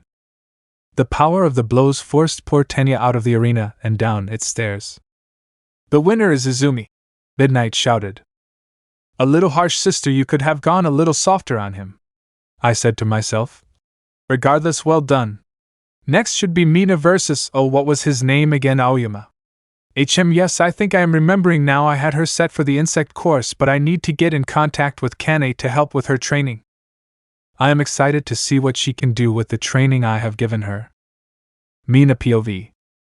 "This is nerve-wracking. I can't use my quirk except when I have no other options for combat. Izuku is testing us, I told myself. I just need to prove I am ready to move on to the next part of training." "The next matchup is between Class 1A students," Mike called out. "First up we have Aoyama, our shining knight." "Why, monsieur?" Aoyama said, stepping up the stairs to the arena. "And his opponent is Mina, our pink alien queen?" Aizawa-sensei said. "Mike, what the heck are you making me read?" "Hey Shota, it was something she suggested." Mike ratted me out. "Whatever." Aizawa sighed and I walked up the stairs to the arena. "Okay, let's do this," I said, shooting my hand into the air. "You both ready?" Midnight asked us. We both nodded. "Then let this battle begin," she said and cracked her whip. Almost immediately Aoyama unleashed his quirk, firing it at me. Hastily I dodged to the side. When I did, something weird happened. His laser changed to a fleshy tentacle, and he was different too. His stomach looked like a gaping maw of fangs and tentacles. "I'll get you eventually, Hashira," he said from his stomach. I think it was weird. Somehow I doubt that. A completely different voice came from my mouth. I looked down to see my hand holding a sword different from what Izuku uses. Speaking of my hand, it was a regular skin tone. Total concentration, insect breathing, butterfly dance, carapace. I leaped up into the air and fell back down to the demon, maybe? And began to thrust the blade through the demon multiple times. "Ha ha ha, thrusting ain't going to kill a demon like me, you idiot," he laughed at me. "Well, that would be true if it weren't for the wisteria poison I have just pumped you full of," I said back with what felt like a threatening face. Suddenly the demon's veins began to become more pronounced. He fell to his knees and foam began to spew from his mouth. He was dead. And suddenly I was back to the fight, dodging more of Aoyama's naval blasts. "That's it, insect breathing, butterfly dance, carapace," I said, tired of fighting, and leaping into the air and falling, punching Aoyama in the chest multiple times, resulting in him falling past the boundary line. "And the winner by knockout finish is Mina Ashido," Midnight declared. Izuku POV. How did she do that? I asked myself. And why did she just waste some time dodging nonstop when she can? All in good time, I suppose. Anyway, it's time for Jiraiya's battle against Tokoemi. Unfortunately, he still has yet to really grasp total concentration breathing. Oh well, I did give him permission to use his quirk. The battle was already underway by this point, and in all honesty, Jiraiya was pretty much assured victory. See, Tokoemi has a very powerful quirk under his belt, even more so at night, but his one weakness is commonly used by Jiraiya in the form of those bombs, light. Jiraiya wasn't really using any explicit techniques of sound breathing, just throwing her bombs around and striking them with her practice blades. She repeated this attack multiple times when one finally fell into place in front of Tokoemi's face, and when she hit it, basically flash banging him. In his blinded stupor, he stumbled back and fell on his back. When he came out of it, Jiraiya had her practice blades to his throat. Just like that, her victory was secured. Katsumi and Kirishima were up next. The battle was long and arduous, Kirishima using his weapon's length and versatility to his advantage, keeping Katsumi away. On the other hand, Katsumi was giving it her all to block his heavy attacks. It was truly a battle of attrition, this battle taking up the most time of them all.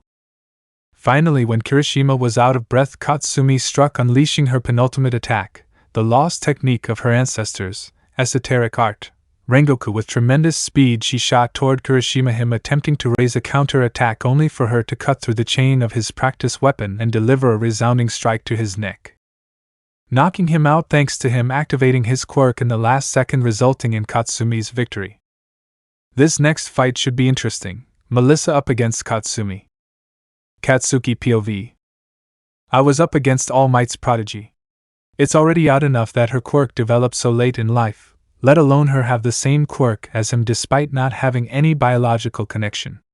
Wouldn't be surprised if someone thought she was his daughter rather than David Shield's daughter.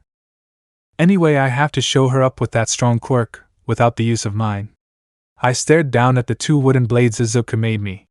In fact, Izuku wants all of us to perform our best, maybe then he will move me out of that guy's lessons. I can't stand his constant attempts to force me into his, and I quote, more refined form. The only real difference between our forms is you using one blade, you old fart. I put that all out of my mind for now and walked out to the stage. Are the both of you ready? Midnight asked us. I nodded. Same for Melissa. We both took our stance equally spaced from the middle and the boundary line. Let the final match of the 8th finals begin. She cracked her whip. Total concentration, beast breathing, second fawn, slice. I yelled out, rushing forward, practice blades crossed over each other ready to deliver an X-shaped slash. Smash, Melissa shouted out, punching forward and sending a strong gust of wind my way, knocking me out of my attack and pushing me back. I stabbed one blade into the cement to keep myself in the arena. You think that'll stop me, princess? I shouted at her. My teacher for the past few weeks uses wind-based attacks. I got down low to minimize my wind resistance. Beast breathing, 8th fawn, explosive rush. I ran at her, ignoring her attacks, dodging minimally to the left or right when needed till I was close up. No you don't, Melissa said, delivering an uppercut to my gut, sending me into the air. That won't stop me, 9th fawn, I said, dislocating my shoulder while forcing my body to spin mid-air. Extending bendy slash. In the spin my blades lined up next to each other and managed to knock her on the head, disrupting her balance. Landing back on the ground, I relocate my shoulders and move to the down Melissa, placing my blades to her throat. The victor is Katsuki Bakugo, Midnight yelled, and several members of the audience cheered. Sports Festival 1v1 Quarterfinals PT1. Izuku POV. It was a great 8 final in my opinion. Plus several of my students get to move on to the next step of their training. Though my next fight does upset me a bit. Back when we were about 4, Todoroki, Izumi, and I were very close. It was when his quirk manifested that his father kind of drove a wedge between him being our friend. The wedge was pretty much sealed when his mom gave him that scar. Since that day he just became cold and distant with everyone. I looked down at my immensely battered and damaged practice blade. When the sports festival began, this was a freshly made practice blade. Now it is ungodly battered and looks ready to fall apart. I have my real blade ready if need be, but for his safety I will use my wooden blade till it breaks. The stage is fully repaired and ready for the first round of the quarterfinals, President Mike announced to the crowd. And the first round of the quarterfinals will be Izuku Yagi vs. Shoto Todoroki. Aizawa chimed in. Now don't worry if you see Izuku switch to his real blade, it has been dulled for the sake of his opponent, Mike told the crowd as we walked up to the arena. Like he can do anything against Todoroki with that glacier attack, a random hero yelled from the crowd. He is some quirkless nobody. Hardly, someone shouted back. If he was a nobody, do you even think he could have made it this far, yet alone all the other quirkless people who made it this far? Not only that, but outbeat people with amazing quirks? Yeah, someone else shouted. Izuku is going to go all the way, another shouted. Shut up, Aizawa shouted. First off, let the fight speak for itself. Second, you might need to give up being a hero if you think Izuku hasn't got a chance of winning. They both have about the same odds. They have both been training most of their life to be here. It is anyone's match. Thank you, Aizawa, Mike said calmly. Now, Midnight, please start the match. No problem, Mike, Midnight said. Take your position, you two, Right, I said, moving to the right spot with Todoroki doing the same silently. Ready, Midnight said, and we both nodded. Then let the first match of the quarterfinals begin. Almost as soon as the words left her mouth, I felt the temperature drop around me and the start of a glacier forming in front of me. Total concentration, sun breathing 8th form, sunflower thrust. I said, taking a deep breath in, and as the mounting glacier began to climb to entrap me, I thrust my practice blade forward. The blade being stopped briefly by the glacier before the ice gave way. With a thunderous crack, the blade went through and the force shattered the ice and sent its fragments flying back to Todoroki. Todoroki's eyes grew slightly and he crossed his arm, while making an ice wall to help brace him and keep him in place as the ice began to strike him. HGH! He grunted as the ice pelted him. When the ice stopped, he stuck his foot forward, sending out pillars of ice to knock me out of the arena. Sun breathing 3rd form, raging sun, I said, slicing through one of the columns, and then switching back to slice through a second. There was a creak coming from my blade. The damage of striking the ice was beginning to show. Maybe one more attack before the blade was no more. Just let me win, Izuku, Todoroki said as he launched another volley of the ice pillars. 3rd form, raging sun populace, I said, unleashing multiple attacks, shattering multiple pillars with each strike, until with a creak my practice blade snapped, then splintered as it fell to the now frozen ground. Consequently, one of the pillars managed to slice at my left arm, tearing part of my sleeve and scraping my arm slightly. Okay, Todoroki, I'll come at you with my real strength. I drew my dark black blade. So I ask that you show yours. I pointed my blade at him, tightening my grip, changing my blade to bright red. He glared at me and sent out waves of ice in multiple directions. I dodged too and sliced through the rest like a hot knife through butter, not even needing an explicit technique. Todoroki, I said, you won't last to see my full strength if you don't use the other half of your quirk. Never, I'll never use my old man's quirk after what he did, he shouted, sending forth another glacier's worth of ice. 4th form, burning bone summer Sunday, I said, carving through the glacier with a spiraling slash. Everyone here has been giving it their all and showing what they can do. Even my students who I asked not to use their quirks gave everything for their fight. All of us have except you. It's not Endeavor's quirk, Todoroki, it's yours. Todoroki's eyes widened, and in an instant the heat around us rose as his left side erupted into flames. Okay, Izuku, he whispered. I'll show you what I can do. He launched forth some ice pillars, and in an instant I realized his plan. He was going to raise the cold air fast and create an insane fireball. I smiled softly. Cementos threw up a few walls to try and take the blow, but it was for naught. Such a marvelous blaze you've conjured, but now you need to be taken down a peg, I said calmly. You don't really know how to control this heat, do you? I took a deep breath. Sun breathing 11th form, fake rainbow. Just as the fireball would have hit me, I disappeared. Showing back up behind him, I chopped him on the neck after having sheathed my blade, knocking him out instantly. The victor by knockout is Izuku Midoriya, Midnight announced. I'll carry him to the infirmary, I said, hoisting him up into my arms. Izumi POV. My brother just walked past me carrying a knocked-out Todoroki. Their battle resulted in a wrecked arena. With haste, Cementos repaired the arena and we were ready for the next match, me against Denki. I walked out to the arena with my dulled spear ready for an intense fight. After that thrilling fight we have another insane matchup, President Mike said. Izumi vs. Kaminari. We both made it to the right spots on the arena. Are you both ready? Midnight asked us. I nodded. Denki, on the other hand, just kind of shook. Then let the battle begin. Sorry for this, Izumi, Denki said. Indiscriminate shock, 1.3 million volts. In a split second I drove my spear into the arena, attempting to use it as a lightning rod. I ran away from the spear and watched my plan unfold. The lightning arched directly to the metal tip of my blade and into the cement of the arena, grounding it. Finally Denki ran out of time and fell dumb. I had to act fast. I rushed and grabbed my spear and rushed to attack Denki before he attacked. Moon breathing 3rd form, lunar lily thrusts, I said, jabbing Denki 5 times in the gut, with the last strike having enough force to push him out of the arena boundaries. Izumi wins, Midnight cheered, leading the audience in applause. Sports Festival 1v1 Quarterfinals PT2. Gyra POV. Izumi finished her fight against Denki really fast. They need to repair some minor damages to the arena, then it's my fight against Mina.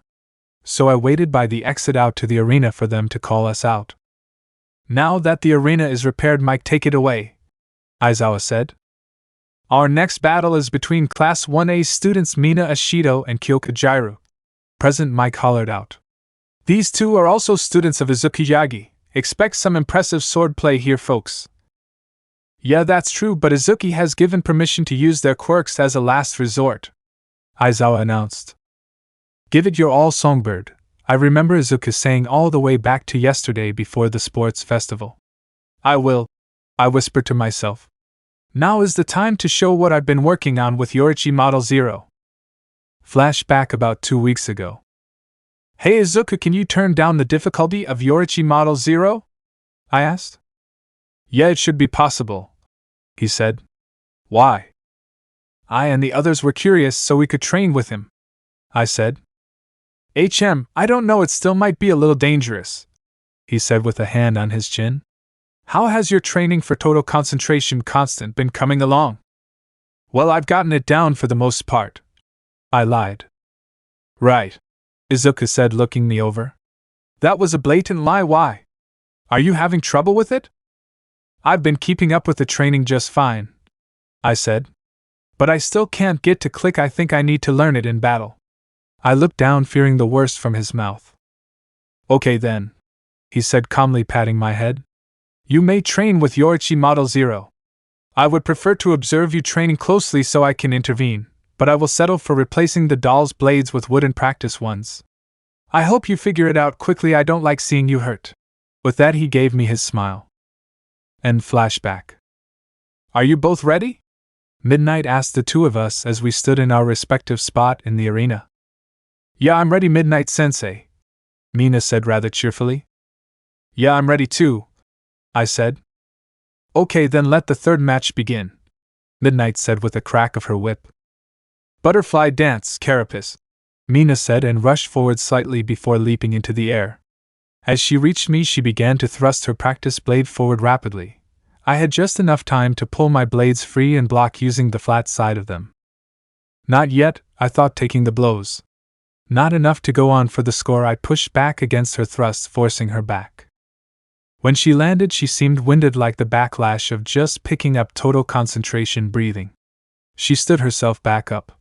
Dance of the bee sting, true flutter, she said, sounding a tad confused, before rushing forward at blinding speeds. I blocked, but she was prepared for it. This thrust was pushing my blades and upper body back a bit. I see the run-up was to strengthen the power of the thrust, I thought to myself. Almost time to use it. I pushed her backward again with minimal effort. She landed and showed signs of being winded again. Dance of the centipede, 100-legged zigzag, she said, and began to rush at me full speed, zigzagging from side to side, seemingly trying to confuse me. I closed my eyes and focused on the sound of her footfall, pinning her movements down. Now total concentration, breathing constant, musical score, I said, blocking her attack at my neck with one blade, then forcing her backward with a swipe of my other blade.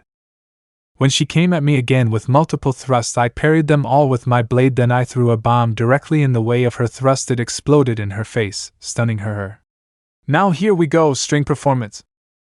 I rushed forward, twirling my blades and throwing bombs, creating a spectacle of explosions that rivals a fireworks display.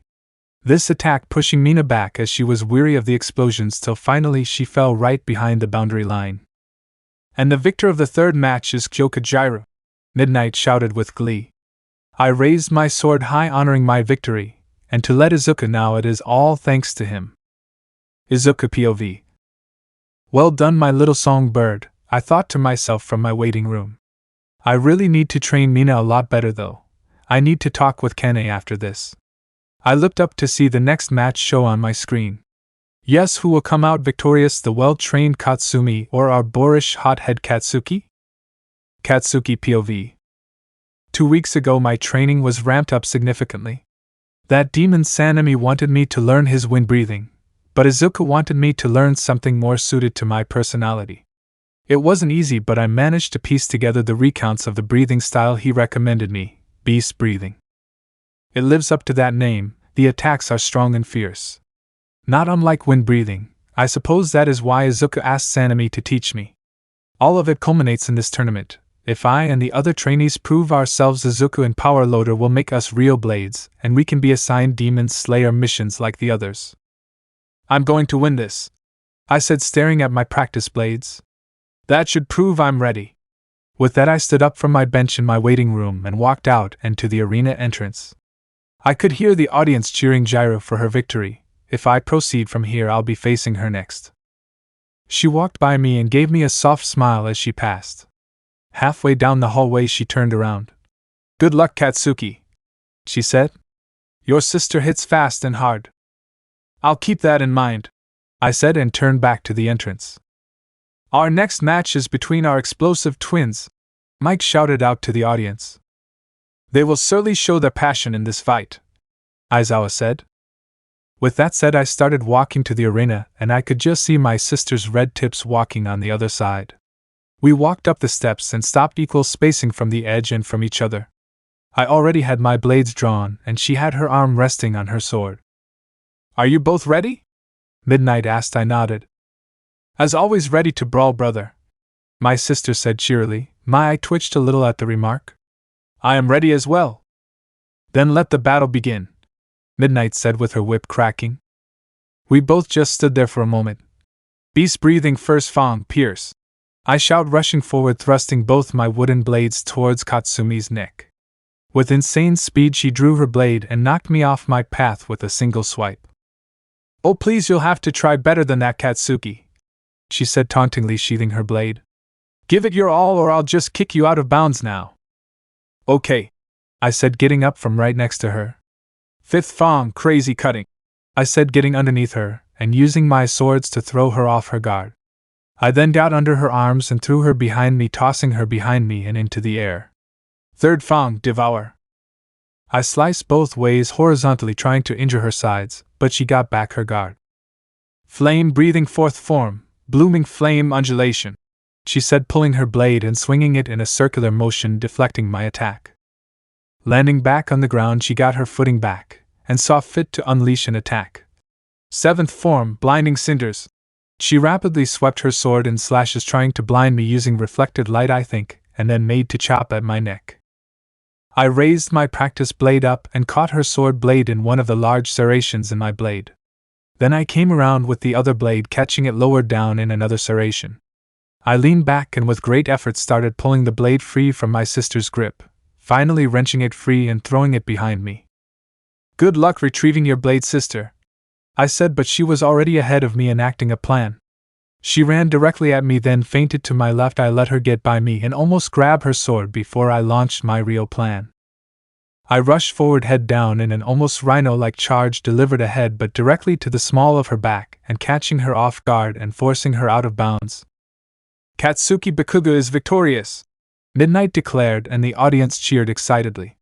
Katsumi stood up from her place on the ground and rubbed her head, then she popped her back.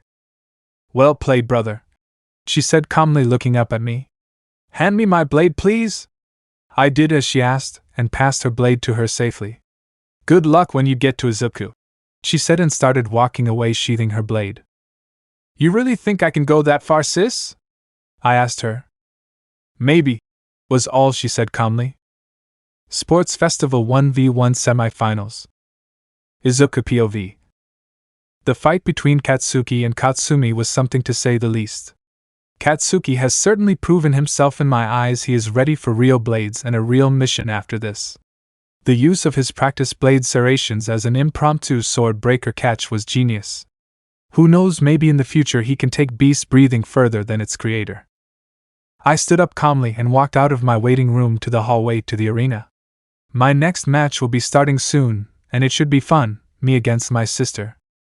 "Next up, folks, is the first match of the semi-finals," Mike yelled out with excitement. "This matchup pits our other set of twins in Class 1A, Aizawa said. "Izuku and Izumi Yagi." I walked out and onto the arena, calmly standing where I should. Izumi walked up shortly after me and stood opposite me. Who would have thought two quirkless kids would be in the semi-finals at the UA Sports Festival? I said calmly. Hey, you are the only real quirkless out of the two of us, she said, looking down. Sometimes I ponder what my life would be like if my quirk wasn't taken back then. I'm sure we still would have trained together as much as we have to get here today, I said. I hope so, she said. Are you both ready? Midnight asked us. Hi, we both said simultaneously. Then let the first match of the semi-finals begin, she said, cracking her whip. I stood dead still, waiting patiently for my sister to attack. Finally she did. Total concentration, moon breathing, full moon style second form, rising moon transformation. She rushed forward and front flipped into the air with a clear target of chopping my neck with her spear. With insane speed I drew my blade and raised it to block her attack faster than she could see. Slashing down, I forced her spear down to point to the ground and making her land in front of me. She didn't waste time in jumping back to put some more distance between us. Moon breathing, full moon style first form, full moon slashes, she said, rushing back in and using her bamboo segment began to spin her spear around to slash at me in a circular motion. I used my blade to deflect every time that the blade dipped in to make contact. After finding an opening, I counterattacked. Sun breathing eighth form, sunflower thrust, I said calmly and thrust my blade through Izumi's attack and sliding the bamboo further back on her spear's shaft, breaking her attack. I decided to go on the offensive now. Sun breathing first form, and be populous. I rushed forward and began slashing downwards at Izumi, which she blocked. I slashed from her left side, she blocked, from the right she blocked, and from below she blocked. I increased my speed and her response was her next technique. Moon breathing, full moon style sixth form, full moon defense. She spun her spear from the middle of the spear and used the whole spear to defend from my slashes. She kept it up for a good amount of time till she evidently found the time in between my strikes to attack. Full moon style third form, lunar lily thrusts, she yelled while stopping her spear on a dime and thrusting at me, aiming at 5 distinct points. I had just enough time to raise my blade up and block the attacks. I saw her breathing grow weaker as the attack was halted. Okay, Izumi, catch your breath and show me the pinnacle of your style, I said calmly, lowering my blade. Huff hoo, okay Izuku, she said, and we stood there for a moment as she caught her breath. Okay, here goes nothing, deep breath in, full moon style seventh form, lunar dragon rush. She rushed forward and spun around smoothly, her slash down increasing in strength. I jumped back and gave her room to increase the power of her attack. By this point I realized that this attack was similar in nature to water breathing's 10th form. Izumi spun around the arena in a marvelous dance as I stood off by the edge of the arena. Okay Izuku, here I come, she said, doing one more spin and turning back to me. Just as the slash would have made contact. Sun breathing 11th form, fake rainbow, I said calmly before disappearing in a flurry of twists, and as Izumi brought herself to a stop I reappeared behind her and knocked her out of bounds with a slash to the neck. The winner is Izuku Yagi, Midnight announced, and the crowd cheered. Well done, Izumi, I said, pulling her back up to her feet. Your full moon style could use a little more work, but it is certainly coming along. Thank you, Izuku, she said, then pulled me into a bear hug. Win this not for you or me or Mikumo, for everyone out there who is mistreated for merely being quirkless. Show the world how much you believe in our Father's word if anyone can be a hero. She whispered into my ear. She pulled away and began walking off. I'll be watching you in the finals from the class seats, she said in the hallway out of the arena. With that I walked back to the waiting area designated for me and sat back down on the bench to watch the next match. Jiraiya POV. This was going to be an uphill battle. For all the years of training I have on him, even I know in regards to raw strength Katsuki outclasses me. Unless I am very careful, I won't be able to last long enough to use musical score before he overpowers me. My only chance, however small, might be to take the first attack. I stood up from my bench and got ready to head out and to the arena, ready to face Katsuki. I walked out the hallway and into the stadium of a still cheering audience up to the arena. Across from me Katsuki was just walking up the steps and to the arena, his battered practice blades already drawn. Are you both ready? Midnight asked the two of us. I nodded solemnly. Yeah, let's get this over with, Katsuki said. Let the final round of the semi-finals begin, Midnight said, cracking her whip. The world slowed down. I pulled out my bombs as Katsuki began to rush at me. I threw one in his path and it hit his forehead, exploding into a cloud of fog. I took the opportunity and ran till I was behind his struggling form. I drew in air and got ready to attack. Sound breathing first form, roar, I shouted, getting his attention, but it was too late. I swung down with my twin blades after tossing down some bomb, causing a massive explosion right behind him. The explosion sent dust particles up across half the arena, completely obscuring my vision. Not bad earphones, Katsuki shouted from the dust. But this is far from over. Beast breathing second fong, slice, he shouted, rushing from the dust to me, sword's position to slash in an X shape. I blocked, using my blade's large serration to catch his wooden blades. How did you not get thrown out by that explosion? I asked him. Ha, my quirk is explosion based. I know how to tank the blowback of one, he said, pushing me back slightly.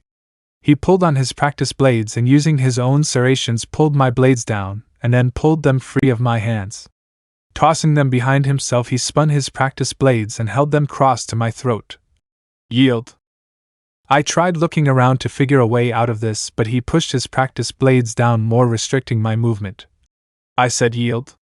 I twisted my head a bit, having come up with an idea. I controlled my ear jack and plugged it into the tile beneath his foot. Come on, yield already, he shouted, and I pulsed my heartbeat into the tile, making it explode and knocking him off balance. I quickly got up and tried to get to my blades when Katsuki got back up and blocked my path. Clever, but you ain't getting your blades back, he said. I reached into my pouch and pulled out my last bomb. I threw it between his feet, catching him off guard again. I ran to the side, trying to get to my blades. No, you don't, beast breathing eighth fong, explosive rush, he shouted behind me. Before I knew it, I felt a pain in the small of my back as I was struck, and I felt my feet leave the ground as I was launched out of the arena and landed hard on the ground. I told you, you ain't reaching those blades. And the victor of this match is Katsuki Bakugo. Midnight cheered and the audience followed suit. Katsuki raised his practice blades into the air, crossing them in an X shape, basking in the cheering. Sports Festival Finals. Izuku POV. It's been decided, folks, Mike yelled on my TV, showing the arena. The Sports Festival 1v1 finals will be between Izuku Yagi and Katsuki Bakugo. Aizawa finished for him. At that moment I saw Jiru on the ground. I sprinted out and to the arena, helping her up. You fought well, my love, I said, lifting her back to her feet. I'll bring you to recovery, girl, to make sure you're okay. I also went and grabbed her swords, carrying them with me to recovery girl's little infirmary. I laid her down softly on the cot and watched as she rested slightly. She will be okay, dear, she just needs some rest, Grandma Chio said calmly. Thank you, Grandma, I said, hugging her softly. Take care of her while I ready for my last fight. I stood up and began walking to my waiting room. We were informed the arena needed some good repairs, so there was a 30-minute intermission before the final match. I had about 20 left. I spent it all meditating in my waiting room. Finally, it was time to go to the arena. I walked down the hallway and into the cheering stadium. Over half the audience was cheering my name. Anyone else was cheering Katsuki's. A small smile came to my face as I walked up to the battlefield. What you smiling about, Izuku? He asked as he came up the stairs on his end, practice blades drawn. Oh, it's just you. Katsumi and Izumi were always talking about one day standing here, I said back to him. Who would have guessed that in the finals it wouldn't be you and my sister but me against you? Yeah, but I'm still going to win this all, he said, grinning back. Quirk or no quirk? You boys ready to do this? Midnight asked us. Hell yeah, Katsuki shouted. Yes, Midnight Sensei, I said. Then let the final match of the UA Sports Festival begin, she shouted, cracking her whip. Beast breathing, second fong, slice, Katsuki shouted, rushing forward, practice blades crossed, prepared to deliver an X slash. With insane speed I drew my blade and caught two of the specialized serrations in his practice blade with my sword, halting his attack. Sorry, Katsuki, I said calmly to him. But you still have a lot to learn. I shoved him back with the palm of my hand. Now come at me again. Fourth Fang, he shouted, running up to me again. Slice and dice. He slashed with both swords diagonally one way. I blocked with the side of my blade. He slashed from a different angle. I blocked again, and again. Sun breathing, first form, and butte, I said, slashing down with some force and pinning his blades to the ground. Katsuki, truly push yourself. I shoved him back again and kicked his practice blades back to him. Ninth Fang, he shouted, leaping up into the air. I saw as he dislocated his arms as he fell toward me. Extending bendy slash. He twisted his body violently, whipping his dislocated arms around to use gravity plus his breathing to increase his slash's power. I raised my sword to catch his slash, succeeding in catching one of the serrations again. However, his slice was powerful enough to force his blades forward, cutting them in twain, making his blades useless. He landed on the ground, relocating his arms. Damn it, he shouted, staring at the halves of his blades he was still clutching. It's okay, Katsuki, I said calmly. From this point forward, I give you permission to battle me with your quirk. His eyes grew large. Are you sure about this, Izu? He asked. I promised my sister and yours I would never use my quirk towards you. It's okay, you've shown all that you can relative to your breathing technique thus far, I said. Now show me what you can do with your quirk. He looked down to his hands for a moment, then he clenched it. Okay, Izuku, he said softly. But know this, I'll be finishing this with one attack. Give it your all, I shouted back to him with a smile plastered across my face. Coming right up, he said, then used his quirk to propel himself high into the air. This is my ultimate move I've been working on. He then began to spin his body around using his explosions to propel himself, creating a circular tornado which was building up oxygen for his final strike. Howitzer impact, he shouted as he propelled towards me. As he was about a meter away from me, I took action. Sun breathing, 11th form, fake rainbow, I said, twisting and rotating my body at high speeds, leaving behind an after image as I came behind Katsuki and delivered a solid chop to his neck before he made contact with the after image, knocking him out. Ladies, gentlemen, and those of unspecified gender, you have witnessed history here today, President Mike announced. For the first time ever, a quirkless person has beaten the odds and stood victorious here at the UA Spots Festival, Aizawa said calmly. Izuku Yagi has won the final match, Midnight cheered. We will be awarding the medals in about 30 minutes, Mike announced, to give time for second place to wake up. Tamura POV. Master asked me to watch the UA Sports Festival since the failure to get Stain to join our league. I thought to myself as I saw that brat on the podium receiving the first place medal. Flashback. You lack conviction, now send me back to where you found me, he said after I explained what we wanted to do. End flashback. Where does he get off saying I lack conviction in what I do? I though then gripped my glass with all my finger in anger, decaying it and spilling my beverage all over my desk. Kurojairi, bring me another drink please, I yelled as I cleaned up my desk. No response came. Normally he responds immediately with a as you wish or whatever. I wonder if he was called by his other master to do something. Stain's POV. Now you can no longer claim your false title of Hero Igenium, I said, standing over the severely beaten hero. I jumped up to a roof and hopped over several roofs till I was far away from the act I just preformed. He will be found soon and taken to the hospital, I thought as I looked out for any other fake heroes. Suddenly I heard a small clack. As I turned around I saw old-style tatami door just there on the roof, seemingly leading nowhere. Then it opened swiftly and out walked a purple-skinned man with purple and black hair, as well as a well-dressed man with a blue scar on his forehead and a blue fedora which matched his blue overcoat. The hero killer Stain, as you requested, my master, the purple-skinned man said. Thank you, Kurojairi, the man said. No way, that's Kurojairi, I said, pointing my blade at the man. And if it were I told you to leave me alone, I don't want any part in your league of villains. Oh no, the man said calmly. You misunderstand, my good fellow. I am not here on behalf of the league, nay, I am here because you have caught my interest. In what way have I caught your interest, sir? I said curiously.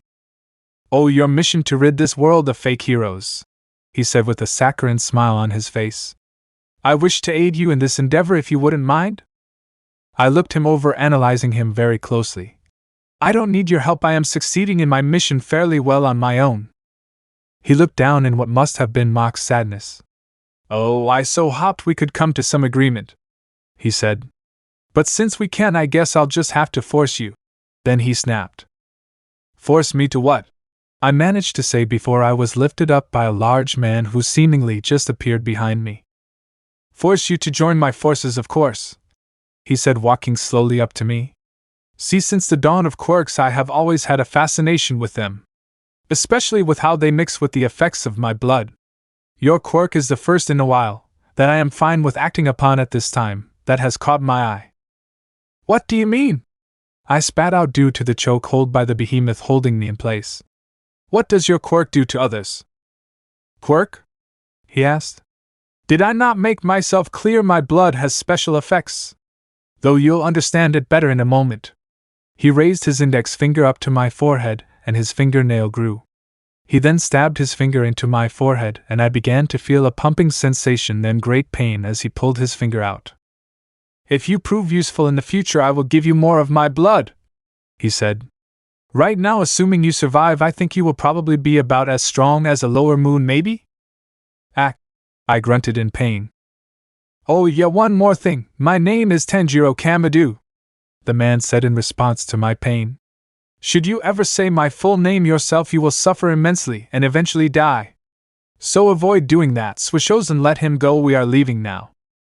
Right away, sir, the man holding me said before dropping me to the roof. I looked up with teary eyes and watched as they all stepped into the tatami door before it closed and finally disappeared. Passing out swords to the new recruits. Izuku POV. It was early morning and I was visiting the demon village. I had some packages to pick up. I walked down the main road into the house I woke up in around 2 weeks ago. Inside I found Sanemi and the leader of the blacksmith folk in town. Izuku, Sanemi said, noticing me. I suppose you are here for the blades you ordered? Right you are, I said, taking a seat for a moment. I can't stay long at the moment, so we should make this quick. Right, the blacksmith leader said. He stood up and grabbed a bundle of several packages. Here you go, my boy. Thank you, Tarek, I said, taking the package. With that I stood up and walked to the door.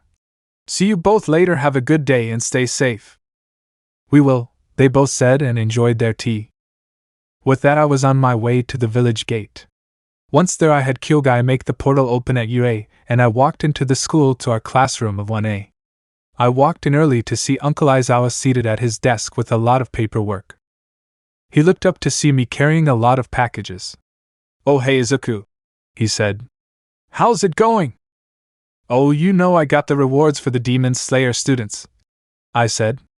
Which reminds me I need to go give these 3 to the Mirio, Taumaki, and Nijire's teacher. I grabbed 3 of the packages and ran off to the 3A homeroom. I left the boxes with their teacher after telling him which one is for each. With that I went back to 1A. Uncle Aizawa had left, which left me alone to wait for the rest of the class to trickle in. Time skip. Now with all of the students present I began to use our morning time to pass out the blades. First up, I said, grabbing a package with a butterfly design. Mina, this blade is yours. I handed her the package. As she walked up she opened it and drew the blade. The blade's pristine steel color shimmered, moving up as it became a pale lavender blue color. It was shaped like a stinger. Why is it shaped like this? She asked me. This blade is designed to pierce, not cut, I explained. You showed me that you are ready to start your training proper. This afternoon you will meet your teacher. She hugged me. Thank you, and I can't wait, she said. After she sat down I grabbed the next box. Tokoyami, you are ready to begin finding your own style. He walked up and drew his blade. It became a very dark gray, almost black color. I look forward to seeing what you come up with. He walked back to his seat. Next, Katsuki, I said, grabbing 2 boxes. These 2 are yours. He walked up and drew his 2 serrated blades. They became a pale blue color, flakes of dark purple. Interesting. What's interesting? He asked me. Well, I began. I initially thought that beast breathing would be your technique, but it looks like you will probably develop your own technique as time goes on. Oh, I think I understand now, he said. Now that we are done with that, enjoy the rest of our morning time, I told the class as I sat down in my seat. Internship hardships. Izuku POV. Okay, Aizawa said, walking into the class. After the sports festival comes one of the greatest times for the students of UA. The sponsored internships. The what now, sir? Sato asked with his hand raised. Oh, it's quite simple, Izumi interjected. Quite right, I said, standing up. During the sports festival we were competing not only for our ultimate placement at the end of the 1v1 tournament, but also for the various heroes who attended attention. They have the right to offer us an internship at their hero agency, in part to help us learn more while in the field, but also for bragging rights to some degree. Bragging rights? Ochaco asked. Yeah, bragging rights, Katsumi said. Those who placed higher tend to get more offers, so the hero agencies fight over the top spot. Not that it matters for me, I said, now having sat back down. I will be working with my father for the duration of the internship. Yes, your father has informed me, Aizawa said. As for Izumi, she said she wanted to go with Ryukyu. Oh, and Melissa asked for a special hero to take her under their wing as well. The rest of you will have to go over the lists provided for each of you. Those of you who didn't get any offers, there are several agencies that always take in our students, so they aren't left out. You all have a week to decide. The week after that your internships begins. Time skipped to the Yagi estate that afternoon. Izumi, Jairu, Katsumi, Mikumo, Aiba, and I walked into the living room and sat down on our multiple sofas. I had Jairu cuddled up to me, laying my lap while we looked through a holographic list of the internship offers she had. Izumi and Katsumi were doing the same thing on the sofa to our left, and Mikumo and Aiba on the sofa to our right. I want to focus on my quirk for the internship. What do you think about that, Aizu? Jairu asked, looking up to me. I think it is a great idea. Though I trained you all to the best I could with your quirks, I am certainly not the best option to help your individual quirks flourish, I said. Perhaps you should set your sights on a hero who also possesses a sound-based quirk. Hey, right here you got an offer from Gang Orca. Yeah, your point being? Jairu asked me. Oh, I can sense a quirk drop coming on, Mikumo said, looking up from Aiba and their lists. They, I think, were looking for a place they could go together. Defiantly, a quirk drop moment coming, Izumi said, not bothering to look up from Katsumi's list. See, I told you she probably offered you an internship as well, she said before kissing Katsumi on the forehead. Though Gang Orca has a mutation-type quirk that many people assume as being just an appearance and strength augmentation, I began to explain. Orsinus actually gives him the powers of a killer whale flawlessly. With that in mind, he is capable of producing a hypersonic wave that can paralyze his targets. In other words, he is actually a good match for me to help train my quirk, Jairu said, looking up at me. Did I give too much information again? I asked, cocking my head to the side a bit while looking down at her. Did you? She asked herself before looking through her brows a bit. Yes, you did, but your bountiful brain of knowledge is one of the many reasons I love you. With that, she popped up from my lap and kissed me on the lips. We held like that for a moment before finally separating. So did I help you settle on your internship then? I asked her. Yeah, Gang Orca sounds like a great pick. She smiled as she scrolled to the offer and copied it to an email to send to Aizawa. There, that should tell him who I want to go with. With that, we had all pretty much chosen our internships. I was with my father. Izumi and Katsumi chose to go to the Dragoon hero Ryukyu.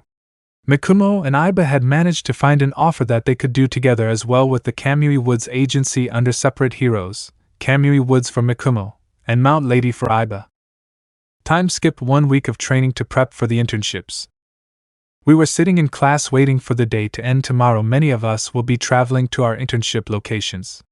I won't, simply because my dad decided to work from home for this week. I was listening to the conversation that Jairu was having between Melissa and myself. Melissa looked over to Ida for a moment. Have you guys noticed something off with Ida since the sports festival? She asked after looking at him for a moment. Not really, Jairu said. We don't really run into him much since he made up his mind that he didn't like what we do. He has been more calm and collected since the sports festival, I said. It likely has something to do with his brother's predicament. What do you mean? Jairo asked me. What happened to his brother? It was all over the news, I said. I thought you two would have seen it. We were both busy training Izuku, Melissa said. Now please just tell us already. Fine, I said. His brother is Ingenium, the hero who was recently attacked by the hero killer Stain. He was paralyzed in the attack and as such can no longer be a hero. That's awful, Melissa said. Where did it happen? Jairo asked me. I think the attack on Ingenium was in Hosu, I said. To my knowledge, similar attacks have been reported in that area. However, they have become more brutal on the hero killer's part. What do you mean? Melissa asked me. The hero killer has been taking trophies, I explained. He hasn't killed anyone. I think they are worthy enough by his ideals for him to spare them, but he cripples them horribly. A few have lost their lower arms, 2 have lost half their lower legs, 1 or 2 are now completely without a limb. That's disgusting, Melissa said. Indeed, I said. Should either of you end up in the Hosa area, please keep an eye on Ida. He mentioned that his internship was in that area the other day with the hero manual. Yeah, we can do that, Izuku, Melissa said. So where is Uncle taking you to train? The mountains, I said. We are actually performing a checkup on how my techniques work in higher elevations. Sounds fun? Jairo offered. I shrugged. We have been doing it every year since I mastered my breathing, I said. So far the effectiveness is the same no matter how high we get in elevation. Sometimes it has been stronger the higher up I got. Interesting, Melissa said. Aizawa walked into the room. Quiet down, everyone, he said, walking to his desk. I have reviewed over your picks and they are great choices. You are dismissed today to go and pack up for your journeys. Don't forget your hero costumes before you leave, he said, pressing a button on a remote and summoning the cases containing said costumes. Everyone stood up one by one and grabbed their respective case. Many of their hero outfits having been unknowingly upgraded using the special fabric produced by the demon family of spiders. I had met back when I was abducted. On the walk back to Kyogai's gate after I met the pillars, I saw a demon spinning fabric from thread he produced himself. He seemed familiar to me, and when another came out of the house the spider theme became apparent. I realized that it must have been Rui and his created mother. Sorry about the odd skin color. I plan to redo this piece eventually, but for now this will have to suffice. With that the bell rang and we all set out to our various internships. Dad picked me up in the parking lot, and we drove off to the mountain we picked for this year's test. Jairo was walking to the train with Izumi, Katsumi, and Melissa. Evidently all their internships were in the same direction. I relaxed in my seat listening to the radio station Dad had picked out for the car ride. Jairo POV. Izumi, Katsumi, Melissa, and I we on the train enjoying each other's company, until Katsumi decided to tease Melissa. So, Melissa, you find anyone you're into yet? Katsumi spat out after we had all caught up on our current gossip. I don't really think that's important right now, Melissa said. I'm focused on my training at the moment. Oh, come on, Katsumi said. That has been your response ever since we explained that Izuku was in a relationship with Jairo here. That's right, when we were in middle school, like 4 months after me and Izuku started dating. All of the girls in our group at the time were talking about who we like, and Melissa revealed she had liked Izuku since the last visit him and his family had to the island. Apparently unannounced to Mr. Yagi, it was Izuku who had actually convinced Mr. Shield to let Melissa come here and train to be a hero. Izumi and I explained after her confession that Izuku and I have been dating in private for months at the time, and since then she has been dedicated, so she says, to mastering her quirk. Melissa, look, we all focus on our training from time to time, I said. We are still young adults. Someone else by now has to have caught your fancy by now. I'm being honest when I say this, no one has caught my fancy as you put it, she responded. I don't believe you, Izumi and Katsumi said simultaneously. There has to be someone in the school who you have a crush on, Katsumi said. Yeah, Izumi said. Okay, maybe one guy has caught my attention. Melissa finally relented. Oh, please do tell, Katsumi insisted. Todoroki, she whispered, only I caught what she said. Come again? Katsumi asked. Todoroki, she shouted a bit too loud this time, gathering further attention. Yeah, Todoroki, Melissa said, scratching the back of her head and looking down. Then we'll do our best to help you nab him, I said, moving over and patting her on the back. Yeah, we'll help you out, Mels, Katsumi said. After that we kind of just continued to ride on in peace. Time skip. I was the last one to get off the train, with my stop being pretty much the last one before it starts going back the way we came. I grabbed my bags and walked out onto a station that faced a beach. Down the beach I could make out the facility that served as Gang Orca's hero agency. I could just make out in the setting sun the Navy-style ship they used to help patrol the waters of Japan and protect against smuggling. After a relatively short walk I made my way into the lobby, where I was promptly yelled at by Gang Orca from a point higher up in the building. Is that you, Jiru?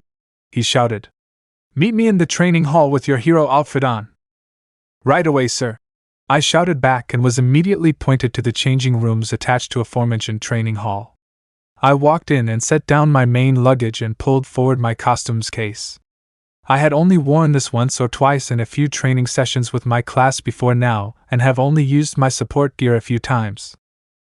I pulled on my black baggy pants that were similar to my Demon Slayer uniform's pants. Most of my costume was designed by Izuku with the utilization of some demonic friend's fabric to make. After that I pulled on a purposely tattered pink blouse made of the same fabric.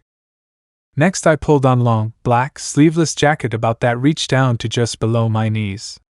The jacket had a special back harness designed to hold my swords, as well as pockets right at waist level to hold my special bombs. Lastly, I pulled on some fingerless white gloves and my primary support item boots that have 2 speakers built into each one. I can plug my jacks into them and project my heartbeat as an attack. I hooked my blades onto the specialized harness and walked out into the large training room. It was about the size of a gymnasium, except I could tell it was also soundproofed in the maximum way. I was looking over some of the soundproofing on the wall when I heard Gang Orca come up behind me. Quite impressive, isn't it? He said. In your attached email of your confirmation that you wanted to intern with me, you mentioned wanting to train your quirk with someone with similar experience. I had this done to help protect the facility and my staff from any potential dangers of psionic quirks going off at the same time or close to the same time. Smart, I said. It was Niza's suggestion when he heard my training plans, he explained. Now show me what you've got down with your quirk. I gestured for him to step back. He did, and I extended my jacks down, plugging into my boots. I focused on my heartbeat and channeled it through my jacks and into the boots, producing a sonic burst in front of me. There were some balls scattered around and my quirk easily pushed them away. I stopped. My boyfriend also helped me come up with a kind of sonic shield, I explained to Orca. It has been successful in blocking many kinds of projectiles, from bullets to some simulated rockets, though no practical tests for that. Impressive, he complimented. Attack-wise, you just have the sonic blast you displayed and of course your interesting breathing technique. We talked for a bit about possible further uses for my quirk, and he had an idea for another support item for me to take back to the support course. Then we went to sparing using quirks only to help strengthen my usage of my quirk. Melissa POV. I was the first one off the train and had a long walk to the place that Uncle Might recommended. It was apparently the house of someone who trained him when he was around my age. It was Izuku who tipped me off that it was actually Gramps who would be training me. I walked up the steps of the building that had the listed address and rang the doorbell. No immediate response. I noticed the door was unlocked and slightly ajar. Upon opening the door, I saw Gramps in a hero costume lying on the floor with what appeared to be blood all over him. I rushed in and immediately checked for a pulse, realizing that he was fine. He sat up and explained he had slipped and lost his taiyaki plate with ketchup on it. That explains it, so let me get changed and we can begin training, I said. Nah, no changing required to train here, he said, stretching his back. He then shot off around the room at high speed using his quirk. You see, I noticed while watching you that you focus on being nearly the same as Almight. Well, I hate to break it to you, you ain't him. With that, I was hit in the back of the head by a kick. I don't understand, I said, rubbing my head. It's the same Quirk, Gramps. Same Quirk? Yes, he said, hitting me in the gut and knocking me over again. Same body type? No. Almight is a big man. You, despite all your muscle training, are still a small girl. You can do more than just punch things with immense power. He taught me to anticipate movements as well as to perform unpredictable movements like himself. Then we went out to patrol for a bit in his immediate area for practice. Izuku POV. My dad and I drove up the mountain road to our rented cabin for the week. He pulled us into the driveway and we began to unpack the car. It took us about 3 trips total, but we got everything we needed out of the car and into the cabin. So when will they arrive, Izuku? My father asked me. They will be here in a moment, I replied. As stated, we heard a drum beat and a tatami door appeared out of nowhere, and out walked 4 figures: Jotaro, Rengoku, Akaza, and Yashiro. Finally, a sparring match with Izuku, Rengoku said. Yes, this will be quite fun, Akaza said. You 2 knuckleheads forget why he asked us here, Jotaro said. They both said. You 3 are here to help Izuku train against upper moon level threats, Yashiro said. And I am here to monitor him and help heal him if need be. Yeah, we are here to help with that, Jotaro affirmed. Also, I would like Rengoku to help me in any way he might be able to as a former demon slayer to a current one, I said. What do you mean? Rengoku asked me. I mean, I want you, a demon slayer who has been around for a millennia and perfected his techniques as a demon, to help me further refine my form, I explained. Interesting, he responded. Well, we'll see if you can improve further. Lower Moon 1, Kagutsu POV. I looked over the small town before me. Little to no hero involvement in this cozy town, and the new demon slayers are scattered thanks to their school internships. I said to myself. What a perfect place to test out my newest abilities. I drew blood from my hands and released it to the ground. It gathered up into a ball about the size of a soft ball and began to multiply, growing outwards into the shape of a man. He was quite tall, around 6 foot 1 inch, and his hair growing in a pale blonde and a hat materializing on top of his head.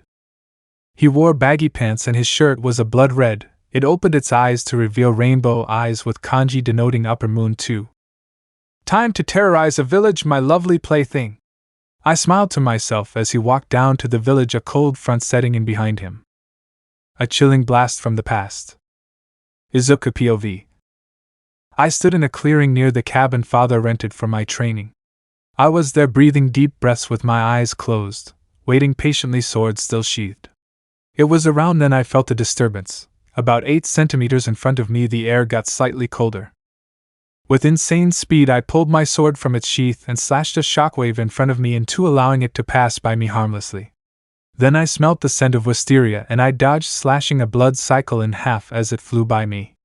The heat grew behind me, so side flipped over a blue fire slash, dodging the attack perfectly. He dodged and slashed through my blood cycle easily, Jotaro said, shocked.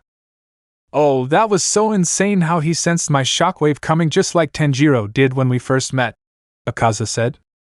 That was a tremendous dodge, Yagi-san, Rengoku said happily. It had been a day into my mountain training. Yesterday I did a sparring session with Akaza, then one with Rengoku. Jotaro took the day to get to know my dad for some reason, I'm not fully sure why. Regardless, he seemed to have underestimated my abilities or something. Jotaro, I've been training to do these things most of my life, I said. And thanks for the compliments, Rengoku. Akaza. What should we do now? Akaza asked. A 3-on-1 spar perhaps, or maybe I could spar you solo again? Wait, you 2 already spared with him, all I've done is the 1 attack, Jotaro said. I think I should get the chance to spar him before you get another go. I agree with Jotaro, Rengoku said. It's only fair, Akaza. It was around this time that my Kasugai crow flew down from a tree. Snows a coming, snows a coming, it said rapidly. Is that bird deranged? It's the middle of the summer season? Akaza said. Perhaps it is not natural snow, Jotaro said. We all looked at Akaza for a moment. What? He said when he noticed. My friend, did you discover a new ability? Rengoku asked him. For the last time, you flaming numbskull, Akaza began. Just because I make a snowflake to activate my blood demon art does not mean I control snow. Blowing in from the north, a village down the mountain is in trouble, my crow said. Is it a demon? I asked it, and it nodded its head slightly. Well, why didn't you lead with that? Listen guys, if my crow came and got me, I must be the closest possible candidate to take the demon out. I have to cut today's session a bit short, I'm afraid. No problem, Izuku, Rengoku said. I understand completely. You owe me a sparring match, Izuku, Jotaro said. Ooh, Akaza said, his excitement vanishing instantly. Thank you all for understanding, I said before running off, following my crow's lead to the village it had mentioned. I ran through the forest, following my bird down the mountain. I would leap over the occasional creek and drop from the occasional ledge. I weaved between the trees, and when I was met with significantly larger drop, I landed on a branch and leapt from branch to branch. All the while the air on the mountain began to feel colder, eventually giving way to a light snowfall, then heavy snowfall.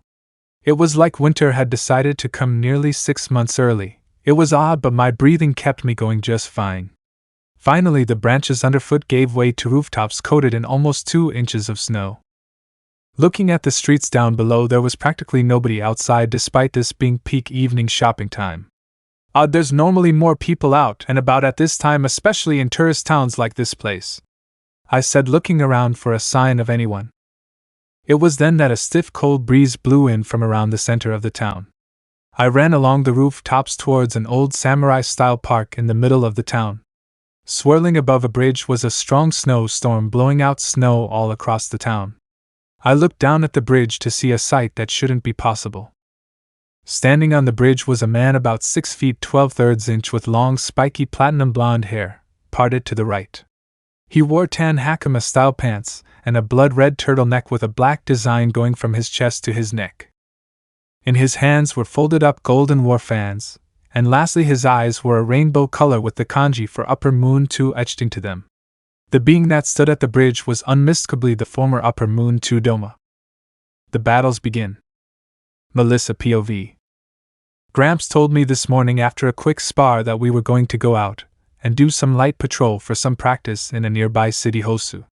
Wait a sec, wasn't that the place where Ida's brother was attacked? Maybe we can check in on him, see how he's doing. I finished getting my uniform on, then Gramps and I left his home to go to the train station, boarding and heading to Hosu. Jiraiya POV. I ducked out of TH way and hid cover from one of Orca's sonic attacks.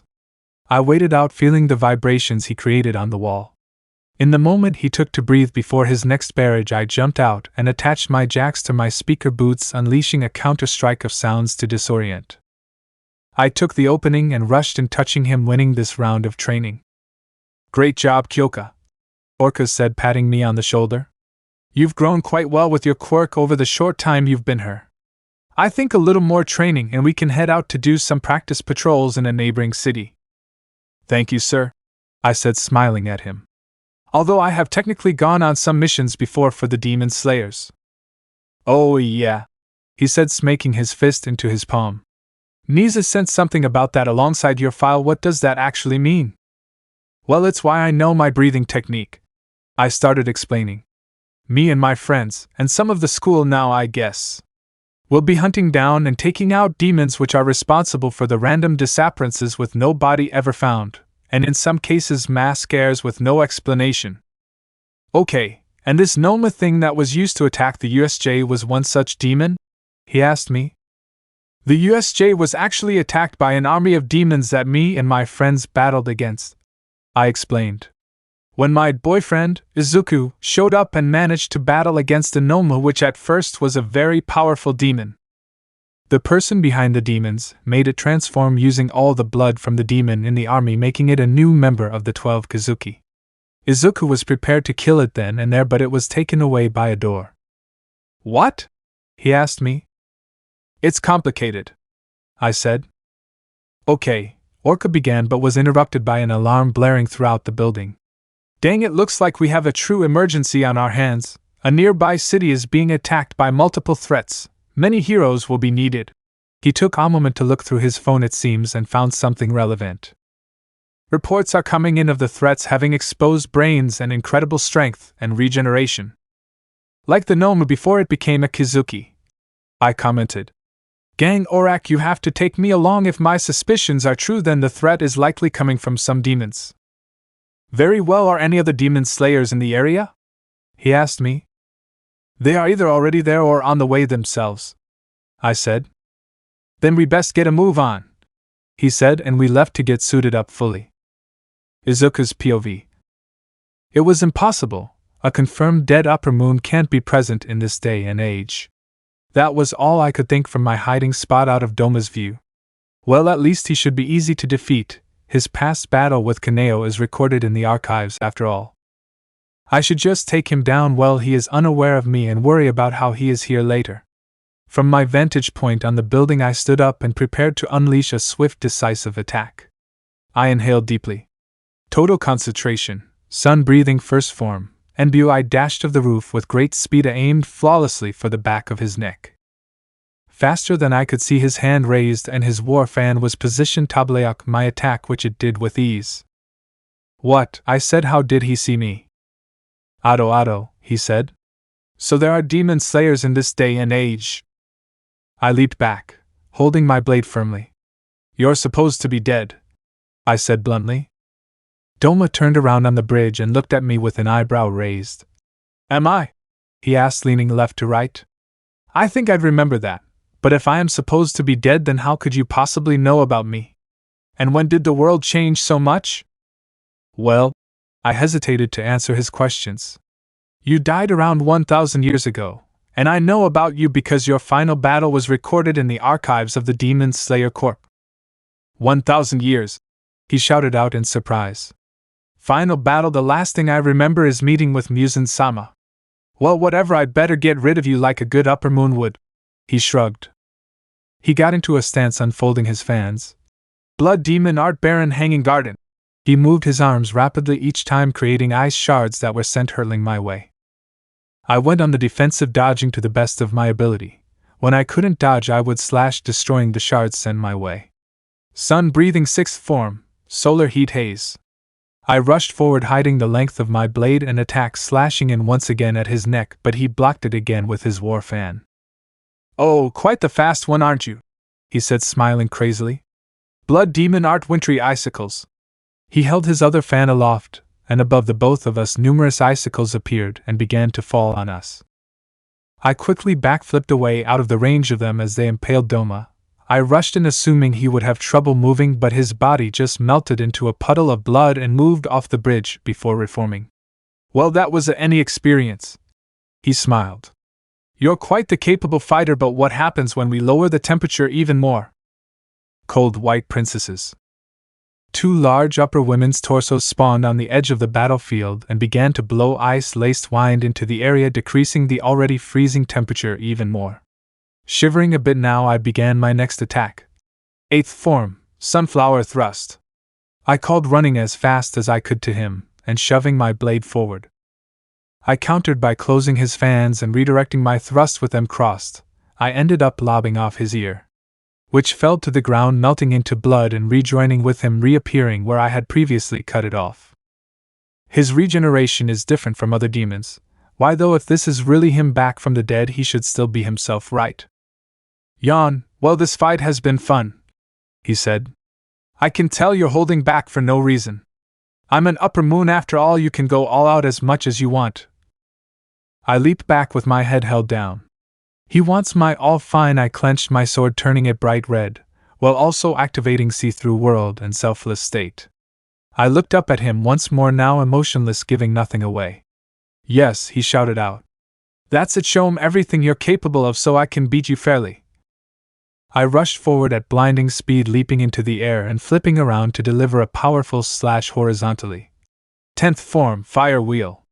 I called, slicing off his head, which fell back, blood shooting from his neck and reconnecting the head to the wound.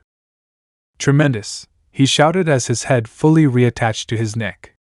Now allow me to show the true disparity between us.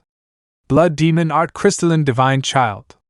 Around the area snow and ice began to gather into multiple points, growing and solidifying into ice before multiple ice domes were formed fully grown. Hee, interesting how my art evolved from consuming only a town's worth of women. Normally they're miniature versions of myself, fair warning demon slayer, they can do everything I can. Each one of them were mimicking his movements flawlessly. Multiple demon art activation. They all spoke up. Scattering lotuses. All the domes swung their fans, creating hurricanes of ice shards shaped like lotus petals, all sent right at me in the middle of the circle of them. I tried my best to slice, dodge, and block all of them, but it was useless, there were just too many of them. Eventually I was forced to sink into a ball to minimize the damage the petals could do. Gyra POV. Second form eruptive gash. I shouted, slashing horizontally and back the other way while throwing out my bombs to deal as much damage as I could to the four-eyed Nomu before me. I wasn't certain, but it seemed to be able to use more than one quirk on top of demon fast regeneration. Third form, blazing universe. Katsumi shouted, jumping up and slashing downward on the Nomu's neck, successfully cutting through it and defeating the Nomu before us. Thanks for the assist, Katsumi. I puffed out, that fight was pretty hard. Izuku made the one at the USJ look easy. Suddenly we both got an alert on our phones from Melissa. Come to this location, it said with a point on a map marked out. Same message for you? Katsumi asked me.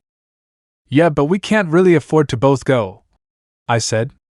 I'll go with her, you should stick with Izumi and the pros to take care of the other Noma. Got it. She nodded, rushing off to the remaining fight, while I rushed off into the alleyways looking for the place marked on the map. I got a bad feeling about this, I said as I began nearing the coordinates.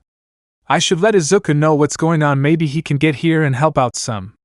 After sending the message to Izuku's phone, I rounded a corner to see the hero native with a hand missing and passed out against a wall. Ida was on the ground unmoving, and Melissa was fighting somebody I didn't recognize, hopping around on the walls like she was a pro. He was tall with dark hair and blue skin. He wore a mask that looked like it was made from an old bandage, and he seemed to be missing his nose. He was leaping from wall to wall, chipping away at Melissa as they passed by her using his sword. Please, there is no honor in what I have done anymore, he shouted suddenly. I need one of you to end my life here and now. We can't do that, Stain, Melissa shouted out. We are heroes, we have to bring you in. No, you don't understand, that man made me a monster, he yelled, leaping off the wall and slashing her cheek, instinctively licking the blood off the blade. I stepped forward. You haven't been taking trophies, have you? I asked him as he noticed me. You've been eating what you've cut off of the heroes. Yes, he shouted. That man did this to me, I deserve death, please end me, he begged. I can try my best, I said, drawing my blades from my back. Here I come, Stain, I will wash away your sins by ending your demonic life right here. The battle against Stain. Gyra POV. I stared down Stain's swords drawn, deciding my next move. Making my decision, I sharply inhaled and rushed forward. Total concentration, sound breathing, third form. Incessant beat of the drum. I called out, spinning my blades around with one hand and throwing bombs out above Stain with the other, culminating in me slamming down with my blades fast to create a strong explosive slash.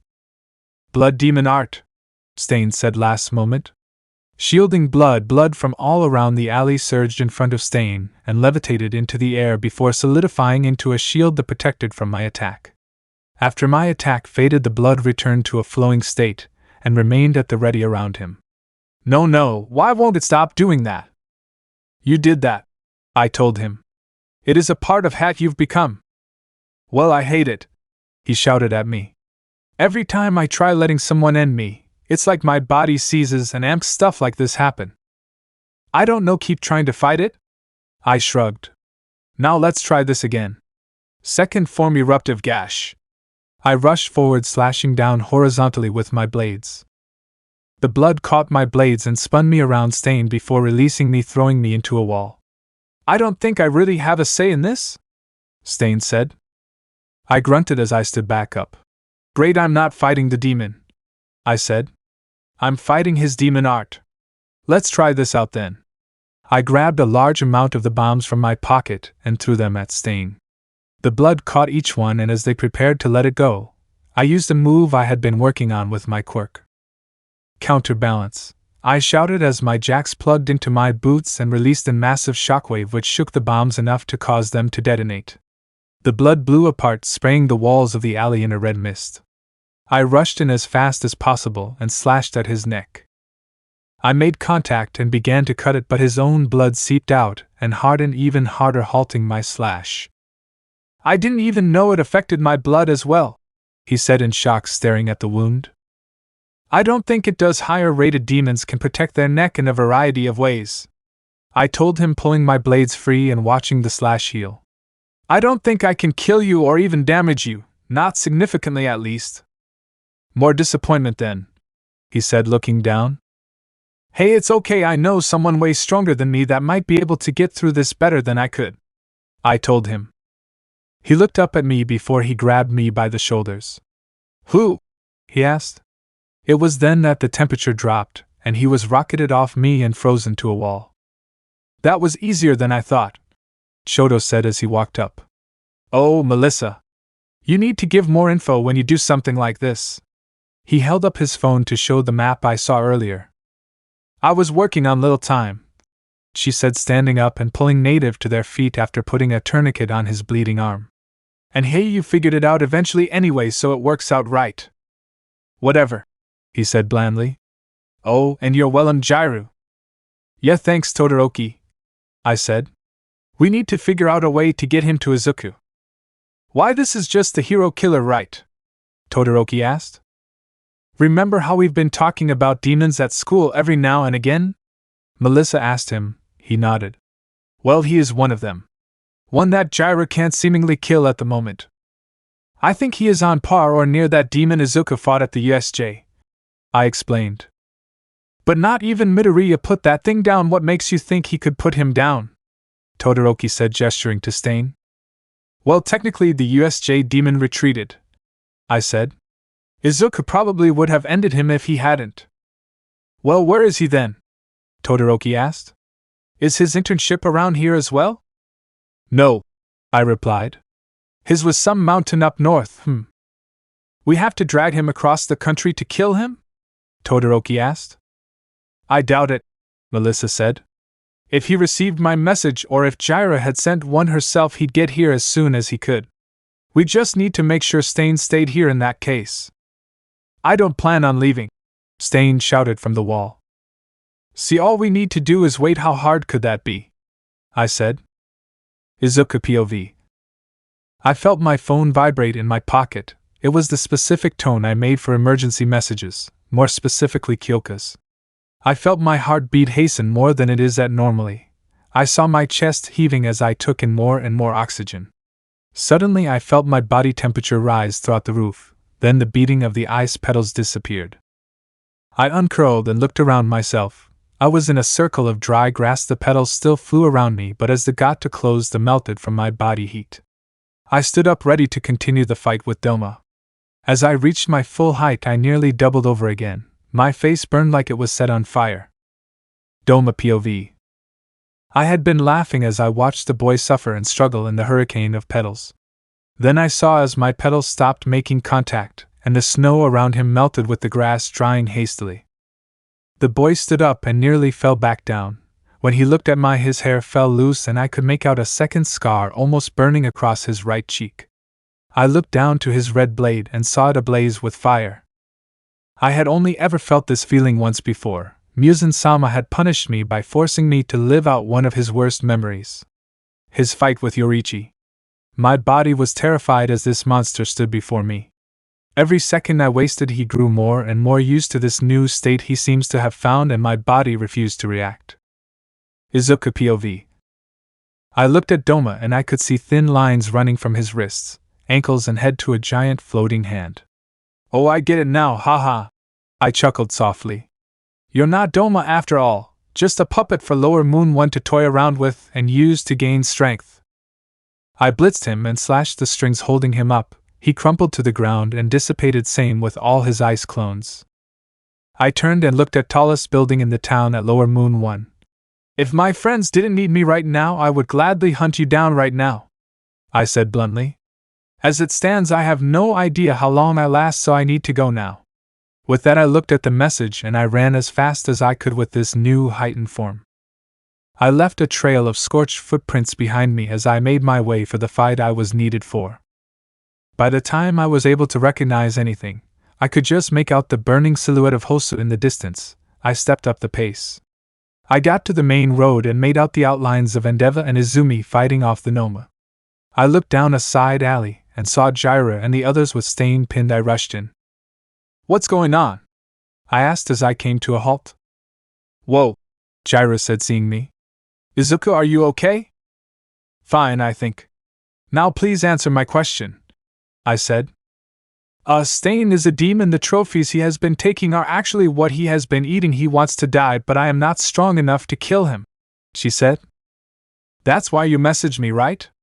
I asked, feeling myself go light-headed slightly. "More or less the case," she and Melissa said, shrugging.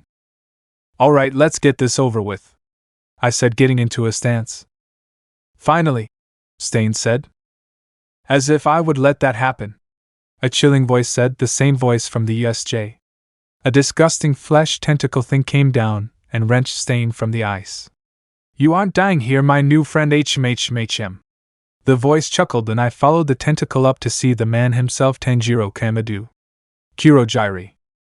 A strum was heard and a door appeared behind him. "We'll be going now." "No, you don't."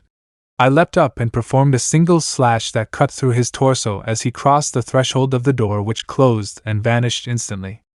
I landed on the ground, falling over and throwing up blood before passing out. Medical attention. Jiraiya's POV. I saw Izuku leap into the air and slash at that mystery man with a flaming blade. At least I think it was on fire. He landed and slumped down to his knees before throwing up a large amount of blood before falling to the side. "Izuku," I shouted, rushing to him and pulling his head up. His skin was scorching to the touch, but I didn't care. "Come on, stay awake, stay with me." I was tearing up something fierce. Melissa rushed over and checked him, recoiling at the slightest touch of his skin. "He is burning hotter than I have ever felt on human skin," she shouted. "I know he normally runs hot, but this is insane. Todoroki, we need to cool him off some. Could you make some ice, please?" "Yeah, I can do that."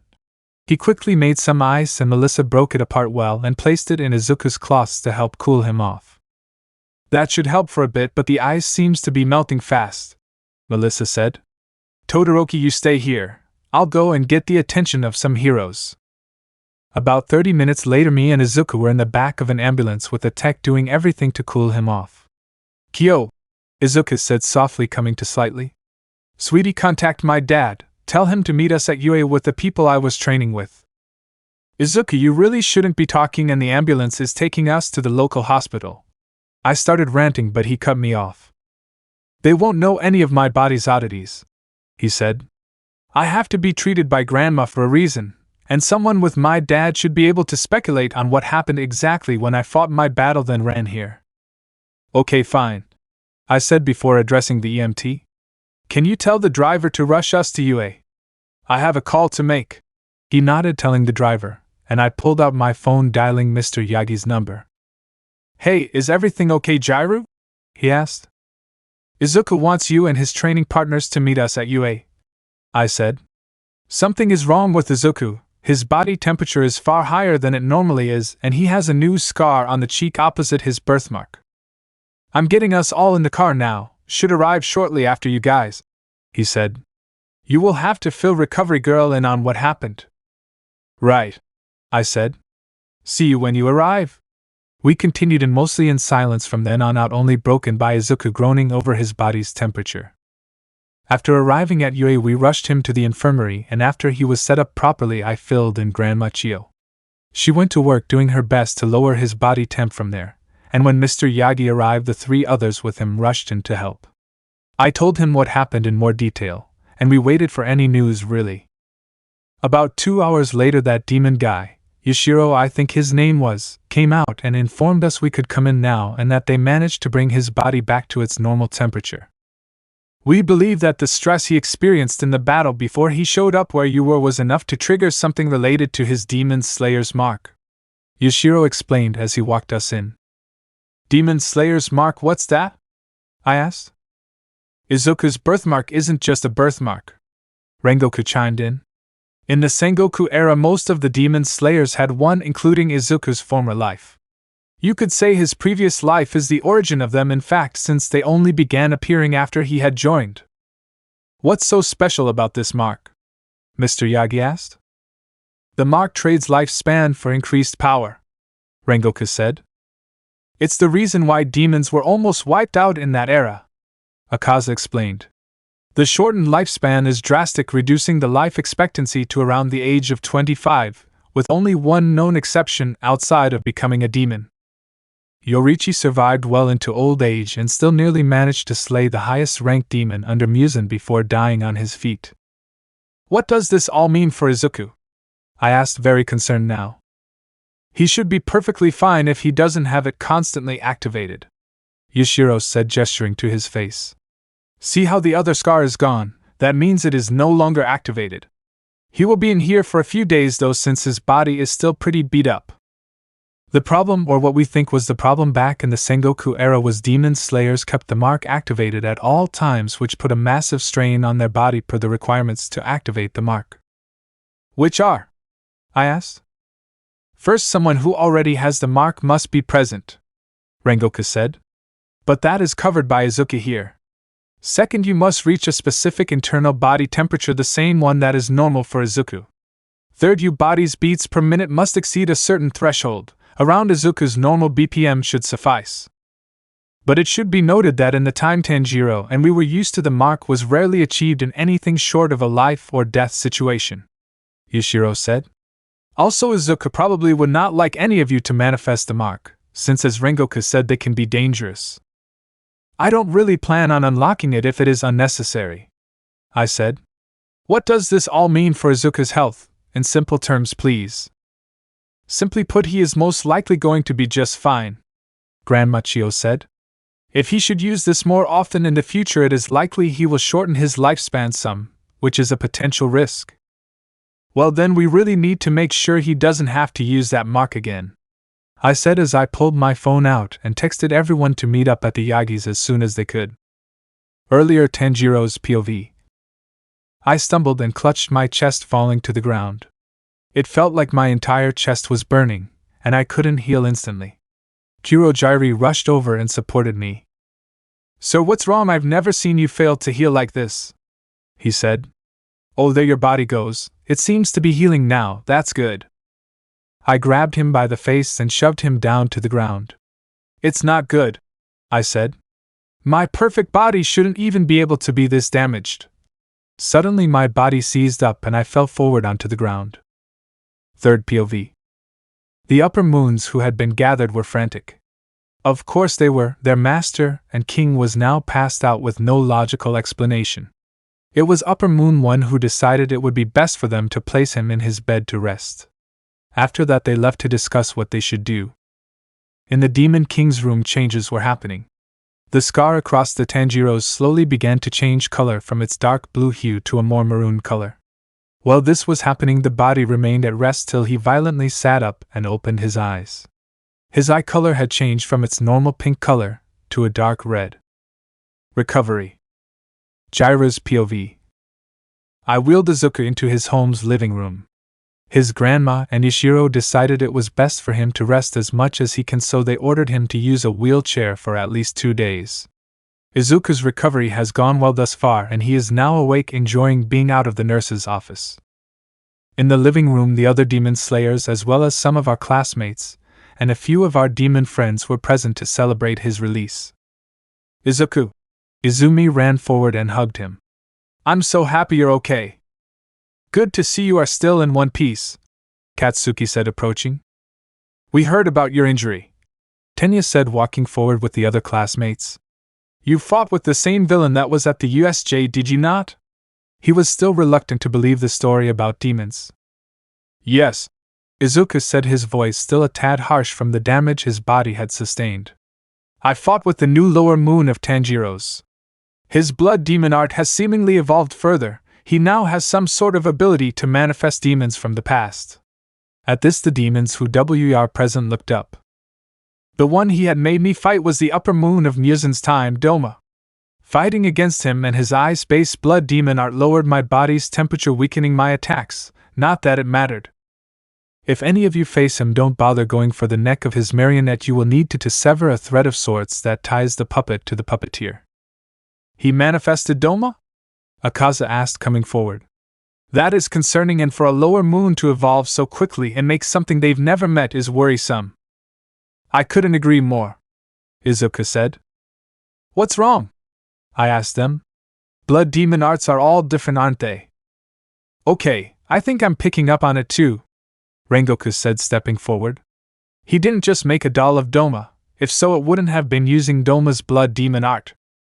Not only that, Izuku said. The way the doll talked, it was like Doma was ripped from the past. It didn't know he had died but could recognize that the world around him wasn't his. He was at least somewhat conscious. This new ability could be a problem in the future, Akaza said. Imagine if he pulled the past version of me out. Or worse, what if he manages to recreate Kokushibo? That was Yoriichi's twin, right? Izumi asked. The person I am reincarnated from. Akaza nodded. Yes, Izuku said. I will need to prioritize taking out Lower Moon 1 once I am finished recovering. That's enough of the depressing talk for now, I said, wheeling Izuku to the table in front of a cake I helped make for him. Right now I want all of us to go back to celebrating that Izuku is out of the hospital. Yeah, everyone but Izuku shouted, gathering around the table.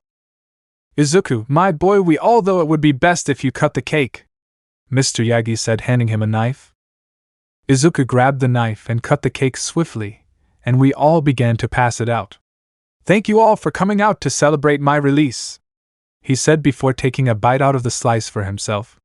With his first bite, we all celebrated by digging into the cake. Izuku's POV, 2 days later. Jiro was pushing me in the wheelchair to the training room. Izumi, Mikumo, Katsumi, and the other slayers all wanted to show me their progress. Apparently, while I was still out in the nurse's office, all of them decided to ramp up their training and were excited to show me how much they've grown. Each of them had indeed improved tremendously. However, only Jiro, Izumi, Mikumo, and Katsumi were able to land attacks on the Type 0. All of my students were able to avoid the attacks of Type 0. Kyoka, my love, and my fine students. You've all grown so much over these past few days, all to cover for my injury, I said from my wheelchair. My love, please help me stand up. I need to stretch these muscles of mine. Right, Jiro said, coming over and helping me to my feet. There you are, just be careful, you might still be too weak to practice and train. I feel fine, just compressed from sitting in the wheelchair, I said, stretching and walking over to retrieve my practice blade and my sword, attaching them to my belt. Oh right, the other day Aizawa-sensei informed me we have a test approaching. I turned around. I want those of you who still have a quirk focus on using that quirk in tandem with your breathing style. I feel like quirks are the key to keeping you all from needing to use the mark moving forward. What is the mark? Nijire asked from the back of the group. Yes, I forget some of you weren't here all those years ago, I said. To answer you, my birthmark is an example of the mark I speak of. It is what we call the Demon Slayer's mark. It increases one's power if 3 conditions are met. However, the price to pay for that power is far too steep to pay. For those who, unlike me, weren't born with the mark, their lifespan is cut down to 25 years. It is for this reason I will not let any of you know the requirements for the mark. What? Katsuki asked. You know a way for us all to get stronger but won't tell us? Katsumi hit him on the back of the head, like mother like daughter. Weren't you paying attention at all? The mark demands sacrifice of your lifespan. The only ones who surmount that price are born with the mark. Brother is trying to allow us to live on if we can accomplish our mission, Izumi said, with Mikumo nodding thoughtfully. I most certainly am. I despise the death of a human life for admittedly selfish means such as this, I said. Alas, I must also admit that despite my immense strength, I too am human, and I will not be able to defeat this threat by myself. I am sorry that I must rely on all of you to complete this selfish goal of mine. I bowed respectively to everyone. You don't need to be sorry, Izu, Jiraiya said as I stood back up. Yeah, brother, heck, me and Katsumi wouldn't even be in the hero course today if it weren't for you, Izumi said. Besides, this goal is hardly selfish. Yeah, we all want to protect people anyway, Kirishima said. This is just like an added duty on top of being a hero. Yeah, everyone else shouted in unison. Why, you guys? I said, a small tear sliding down my cheek as I smiled. I thank you all deeply from the bottom of my heart. I wiped away the tears from my eyes. Okay, let's all get to work on combining what you all know about your quirks and applying that to your breathing techniques and vice versa. Affirmative, everyone shouted. I had them each leave one by one to go outside and try out whatever they could manage to come up with. We had about a week and a half till the test. I gave them a week to try what they can before coming to me for advice. That means I had a week to get myself back into fighting shape and ready to help them. I decided to set into a simple regimen to get my muscles back to how they were. Third POV. On the hill used for celebrations on the Midoriya estate, stood a man that seemed very familiar with this place. The man wore a bamboo hat that almost looked like a bowl. His hair was an unusual shade of red done up in a big ponytail. He wore a red haori over a pale orange-colored nagagi kimono with a black unamori-styled hakama, as well as Zora sandals with red straps and white tabi socks. The man wore a fox mask that covered his face with a sun design up on the forehead. From his ears dangled Hanafuda earrings with depictions of the rising sun on them. The man watched over the children below as they trained with these odd abilities, and tried combining them with braying styles. Interesting, he said to himself. Perhaps that one could use my help. For now, however, he needs to loosen up. Let me know in the comments below if you guys want the next part. Also check out my other video that has been shown and left. Thank you for watching. If you enjoyed this video, please like and share this video. And have a fantastic day. Bye.